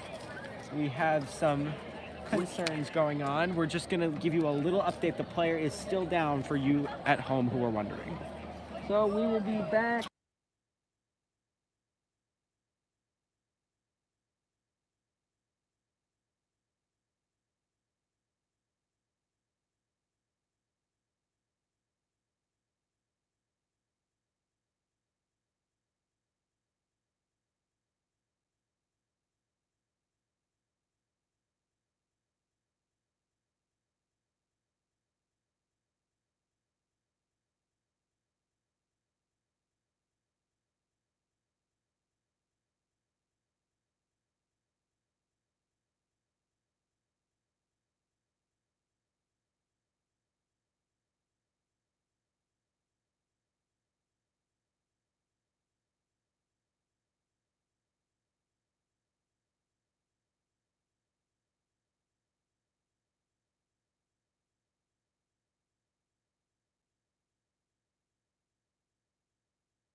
Giving another update, the player is still down, so we're going to go back to timeout. We will let you know when we are back.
Yet another update, the player is still down. We will keep you posted as we get more details.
By the way, we still are in injury timeout. We will keep you posted.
For those of you just joining us, and for those of you who have been with us, the player is still down on the field. We're still in injury timeout. We will give you more information as we get it.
We should be about 1 minute away from returning here from the injury timeout. Again, we're very sorry about the prolonged injury. We will give you more information when we come back in a minute.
We are back, ladies and gentlemen, after an extremely extended injury timeout. We're very sorry. I'm sure you can find details on social media. Maybe we'll post to that later. It wasn't good, guys. But it wasn't good. We're very happy that we were able to just have everything off the field after all of that. Ready to get the score going.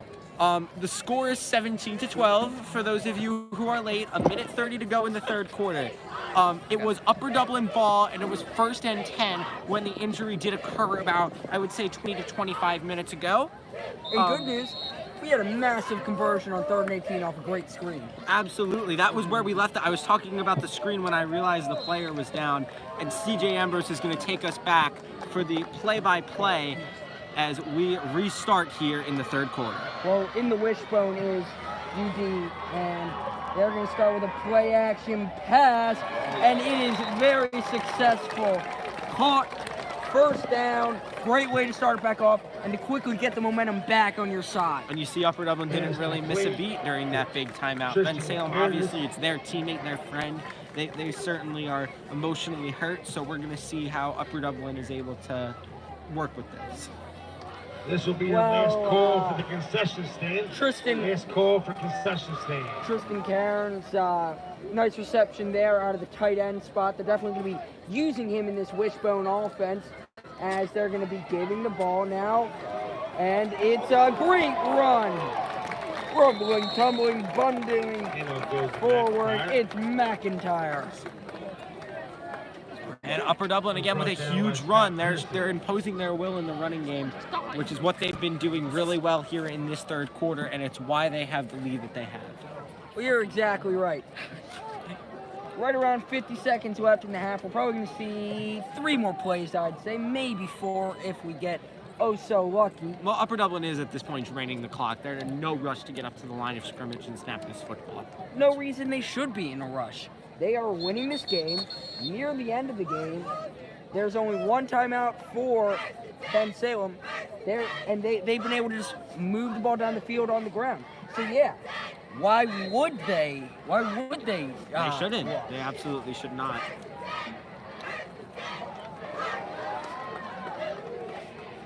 Cheerleaders cheering. Offense hopefully scoring as it's another run, another successful run. On the carry. And that should take us to the end of the third quarter here. And it seems like we'll be able to hear a word from Ethan Spann, hopefully during the break. Again, one more reminder, if you're here, if you want to see more great content like this video, it helps it get out to more people. Subscribe to the channel so you don't miss a future upload. Follow us on Twitter so you know where we are, when we are. That is the end of the third quarter. Ethan Spann, what have you thought about what you've seen? Well, the injury was definitely a momentum shift. The long break is never good, but let's just hope that he is okay. The Cardinals seem to be playing very well. Their defense is not allowing anything too big, and their offense seems to be pushing the ball downfield. Let's see what happens, but I have a lot of faith that we can pull out the W. Thank you, Ethan, and we'll be back Ethan to start the just fourth. So much charisma, right? Absolutely. We'll be back to start the fourth. Thank you again, everyone.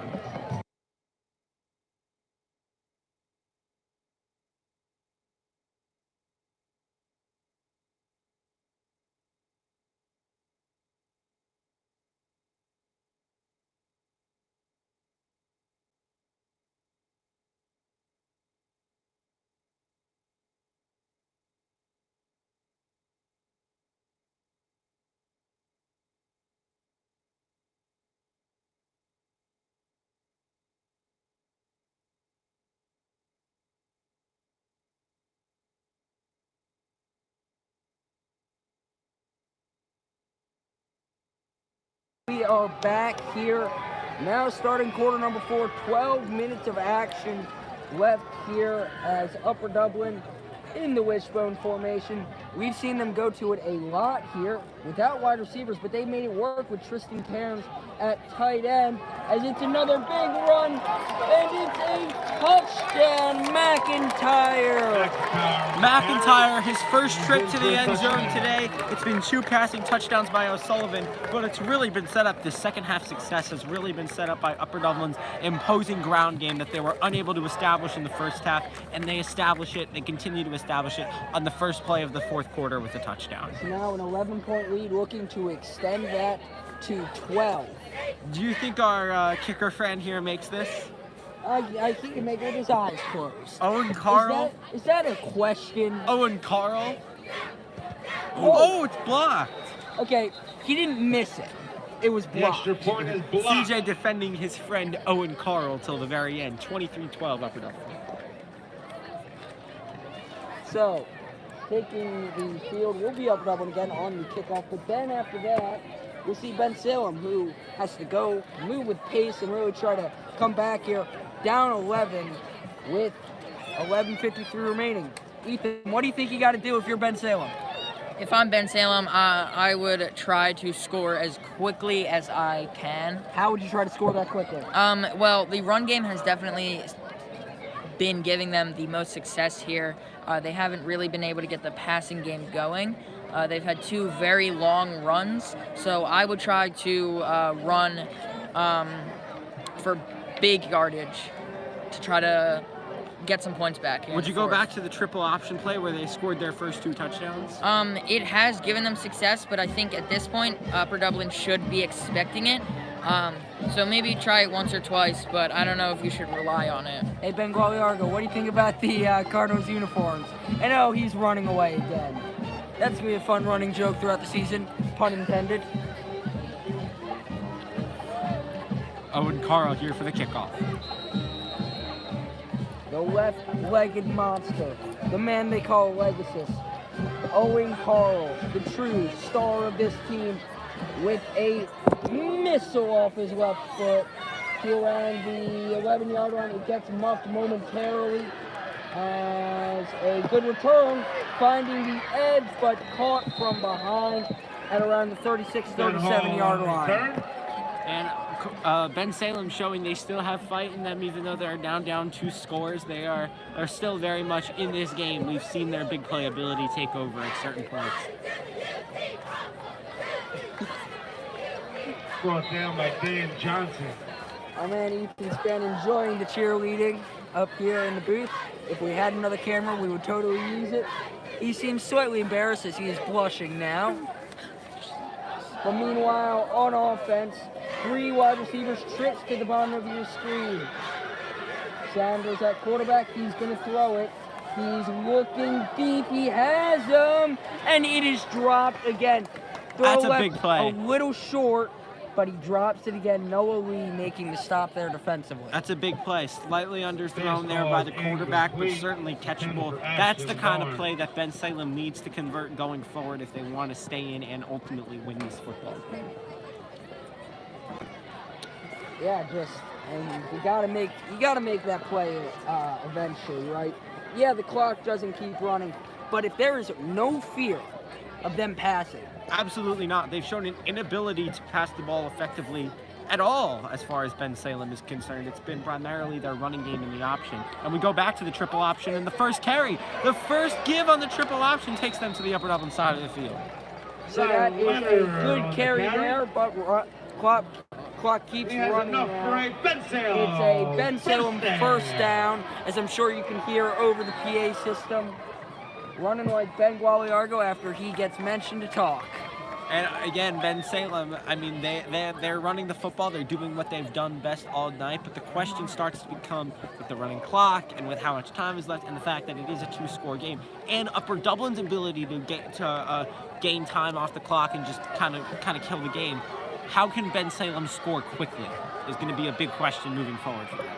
Well, Friday night under the lights here in Bensalem.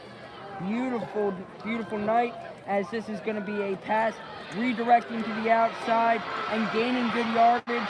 Thought about breaking it back inside and brought down after a good catch going around 17 yards to Ashton Barnes. And that's an important play. Bensalem is now showing that at least the short passing game can at least be somewhat effective if they want to keep in this game throwing the ball late.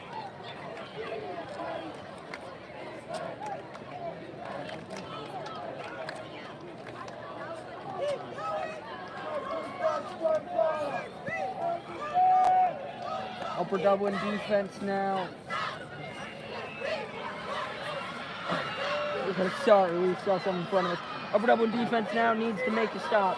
Man in motion, making it trips wide receivers. On the bottom of your screen once again.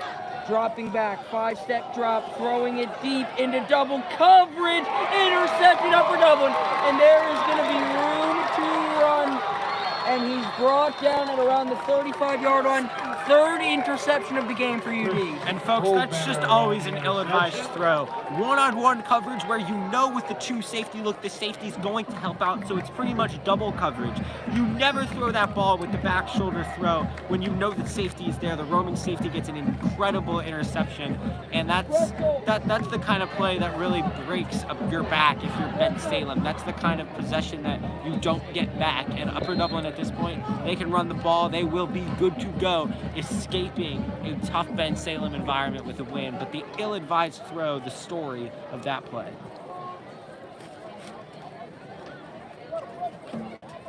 So UD back on offense with 10:03 left in the game, up 11. They're in their wishbone formation. No wideouts. It's going to be another carry and a minuscule gain. McIntyre on the Upper carry. Dublin's still Penalty working. flag on the field. Upper Dublin's still working with the ball here. Ethan Spann pointing out something on the field there. Ethan, would you like to share? I was just saying that we have our highest viewer count of the game so far, which is always exciting. Thank you very much, Ethan Spann. And again, if you want to get more viewers like this video, it helps the YouTube algorithm push it out to more people, right, CJ? That's exactly right. After we've gotten more likes, we went up from 3 likes to 5 likes. 5 likes, we went from having around 40 viewers to 50 viewers. You want to know why that is? People, they get recommended the video. They Absolutely. see it. So keep liking, help us get the YouTube algorithm out there. 2 more likes. Thank you guys so much for your support of the Upper Dublin Cardinals and what we're doing here with UD Media. And we hope you enjoy these games, the ability to watch these games from home instead of actually coming to the stadium, paying your admission and maybe paying for food. You get to watch it from your home and really enjoy the experience of high school football. Everyone loves their couch, and you get to watch premium football content from your own Upper Dublin Cardinals on the comfort of your own home. But we're back, football here. It's a carry. Rumbling forward is McIntyre. And Upper Dublin, we're going to say it again, run the football. We'll race the clock, get out of here with a W. That's exactly right. We're under 10 minutes now left in the game. 9 minutes, 13 seconds. The band for Bensalem definitely trying to hype up their team, but I don't know how much that's going to do down by 11. The ball is good, just outside of your territory with an offense that is firing on all cylinders. Firing on all cylinders, really imposing their will in the running game. You got to give credit because Upper Dublin really did face adversity for the first time this season. This is a 2-0 team they're playing, likely about to be 2-1, but there's time still. But this is the first time they faced adversity. They went into halftime down by 4, and they really came out. They've scored 3 touchdowns here in the second half, and they've looked convincing. O'Sullivan hands it off again, and it's another nice carry, setting up a second and medium. Nick Murillo. Upper Dublin staying ahead of schedule. 6 yards on first down will always get the job done in football. That's exactly right. You want to average around 6 yards a play. You do 6 yards every play on offense, you're going to be a very, very, very, very, very successful football team. And that's just because in the nature of football where it's 10 yards per play, it gives you that error to have an incomplete pass and still be on schedule to pick up first downs when you're averaging 6 yards a play. Yeah, first down, such an important down, sets the tone for the next 3. But you know this is my favorite down, second down. What are you going to do to set up third down? What are you going to do to set up third down? He Looks like gets him Bensalem comes offside. up early. Nice hard count there by O'Sullivan, and he's really been great today. The story has really been Upper Dublin's running game in the second half, but in the first half, Colin O'Sullivan was having an unbelievable game. Here he's been handing it off a little more, but he's been very effective on play action, and here he draws him off sides with a nice hard count. I'm going to have to make a correction. I've said that Upper Dublin's been in the wing bone all game.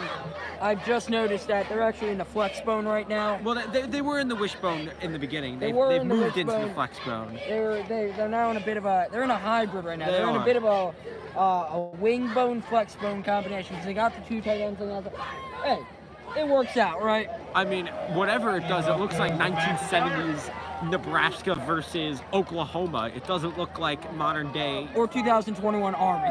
Well, Nick Morello and Scott Pearson combined on the tackle. Flag on the play.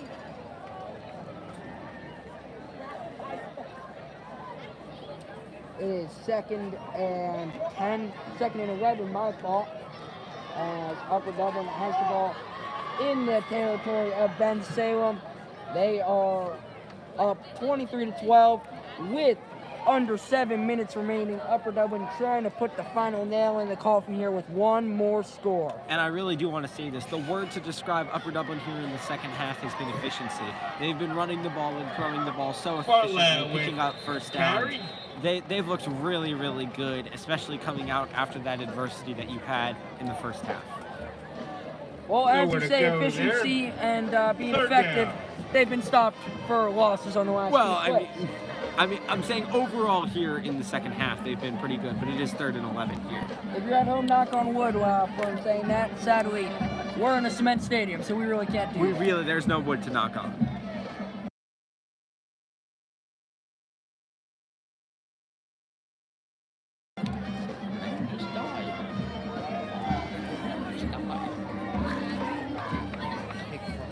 Here we go, 3rd down, CJ Ambrose having minor difficulty. Oh, and we've got a flag, we've got movement.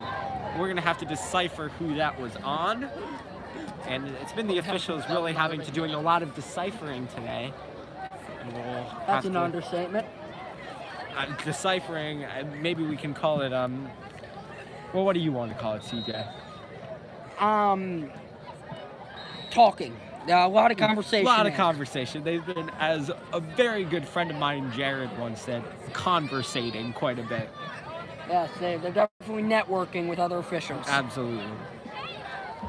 But 3rd and medium here. The definition of 3rd and medium. 3rd and 5. Massive play. If you can get off the field right now for Bensalem, you still got a bit of a chance here. But if you can't get the stop here, well, Upper Dublin's pretty much got this game in the bag. Oh, he breaks a tackle. That's Breaking a unbelievable. tackle, McIntyre pushing forward. Hand off to the outside. They're gonna go for it if it's not Do you first bring down. out Owen Carl? I love him. I love him to death, but you can't. You gotta go for it. You gotta Tabora try to on the finish tackle. off this game. I mean, a first down all but ends it for the Upper Dublin Cardinals, and winning a game here in this pretty hostile environment. A beautiful scenery, by the way, with the kind of bowl setting and the natural grass stadium that we have going on here. This would be a big win against the 2-0 And football that will team. bring Ben A up Saint- conference win, which we know is important. One. Bensalem's like a wounded animal, and on this 4th down, you gotta put it out of its misery. Absolutely.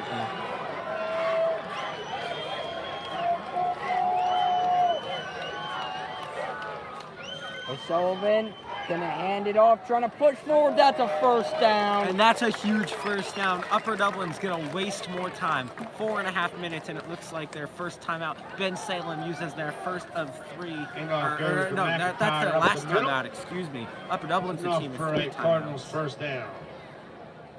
Well, Upper Dublin now has the ball on the 31-yard line of Bensalem. Oh, never mind. They did not take a timeout. They Ben- thought about it. They thought about the timeout, decided against it.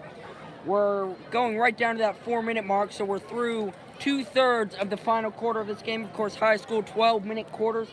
Upper Dublin, they're just milking the clock out. Yeah, and they're going to keep running the ball. They're back in that wishbone formation there where they really had that success early. Oh, No success there, however. great play there by the defense, shooting through that A gap on the offensive line and making that tackle, diving McIntyre with tackle. the carry. You gotta Alan Shears with the give backfield in the props on backfield. a nice play. Absolutely, that was a very nice play. But if there is a positive for the Cardinals, it's that time. 3.5 minutes to go, up 2 scores. You're feeling good when your opponent only has 1 timeout. Time is on our side. For Bensalem, it is of the essence as We're going right around 3 minutes left. They need a takeaway right now. Absolutely. There's no time to waste. Takeaway, field goal, touchdown is what they need to tie. And still burrowing forward. That's an unbelievable run for a first down. That feels like the dagger, ladies and gentlemen. Under 3 minutes to go here. First down, only one timeout for Bensalem. Yeah, I mean, really not much you can do. I mean, you can't really give too much describing words to describe it. The game is, well, it's going off the rails, going off the rails fast for Bensalem. Upper Dublin has the ball at around the 21-yard line. They are just looking to finish it out here with 2 minutes, 30 seconds left, up by 11 points. They were down by 4 points after the end of the first half. Well, now they have taken the lead. And again, I think that might be a neutral zone infraction by the defense. And in the final 2 minutes and 20 seconds, False start on penalty remains first down. False start by the offense. And the last 2 minutes and 20 seconds, we're going to let Ethan Spann and Jake take it away here on the call.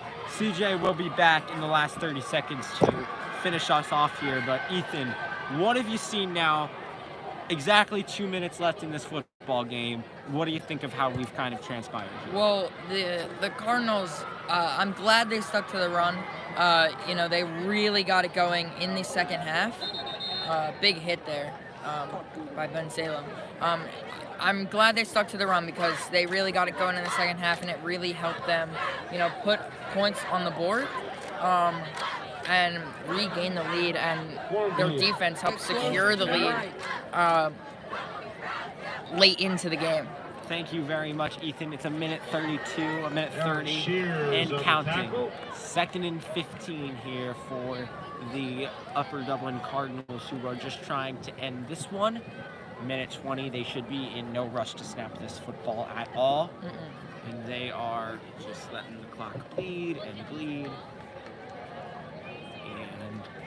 We'll see when they do snap it. They're still in the huddle, as you can see. Ethan, let's talk about Bensalem. Let's talk about their offensive and defensive performance. What do you think was the story of this game for Bensalem? Well, Bensalem, they had that the first play touchdown, 78-yard touchdown off the triple option, and it seemed to be over right as that happened. But don't lose faith because the Cardinals really persevered and they played better as the game went on. Bensalem's run game was definitely prominent in the first half, but Upper Dublin's run game was more prominent in the second half. And if you really want to tell a story about Bensalem, let's talk about their special teams miscues. A whiffed kick early, a punt that went out of the back of the end zone for a safety, missed extra point. They have seen it all on the special teams for Bensalem. So that is certainly a very important story here as CJ Ambrose is coming back. Next play, he will finish us off and give us our closing remarks. Again, I'm Jake Levine, waiting for CJ Ambrose here. Have you missed me, folks? I am back, and back with a burning passion here for Upper Dublin Cardinals football, as we are looking to finish this game. A minute and 3 seconds left. No more timeouts remaining for the Bensalem Owls, as it's going to be another carry. Looking, and that's fine. Just get tackled in bounds. 3rd down. We're going to let the clock go all the way down, and then run one more play, and then hopefully get this game over. At some point, there should be a kneel down. Again, Bensalem has kept that timeout. Oh, and I guess they're going to use it right here, it seems. Or never mind. Whistles. Okay, here is the timeout. There seems to be an Upper Dublin player slow to get up, but he seems okay, so that's good news. I guess they didn't use their timeout in the last one. I take responsibility for that call. That was my fault. And they do use that timeout right here. 42 seconds. Upper Dublin now. So what you should do in this position is snap the ball, hold it, and then take a knee at 39 seconds so that you don't have to run another play. We'll see if Upper Dublin... Massive brain play right there by Jake. Classic Patrick Mahomes play. And John Harbaugh, he was known to do this with his Ravens teams, when there would be 8 seconds on the clock, but it'd be 4th down, so he couldn't just take a knee. He would have the punter hold the ball and then throw it out of the end zone once there was 0 seconds on the clock. So this is a known idea here to make it so that you don't have to run another play at this point. We'll see if Upper Dublin is able to execute this, make this the last play of the football game, and get out of here with a 32-12 win. Fans are filing out of the arena on both sides, filing out of the stadium on both the Upper Dublin and the Bensalem side. One side with a lot of joy, other side it's more of a somber exit. Absolutely, especially considering that long timeout we did have. There, a lot of them probably thinking about how that is going to transpire. Well, at least it's not a long drive. At least.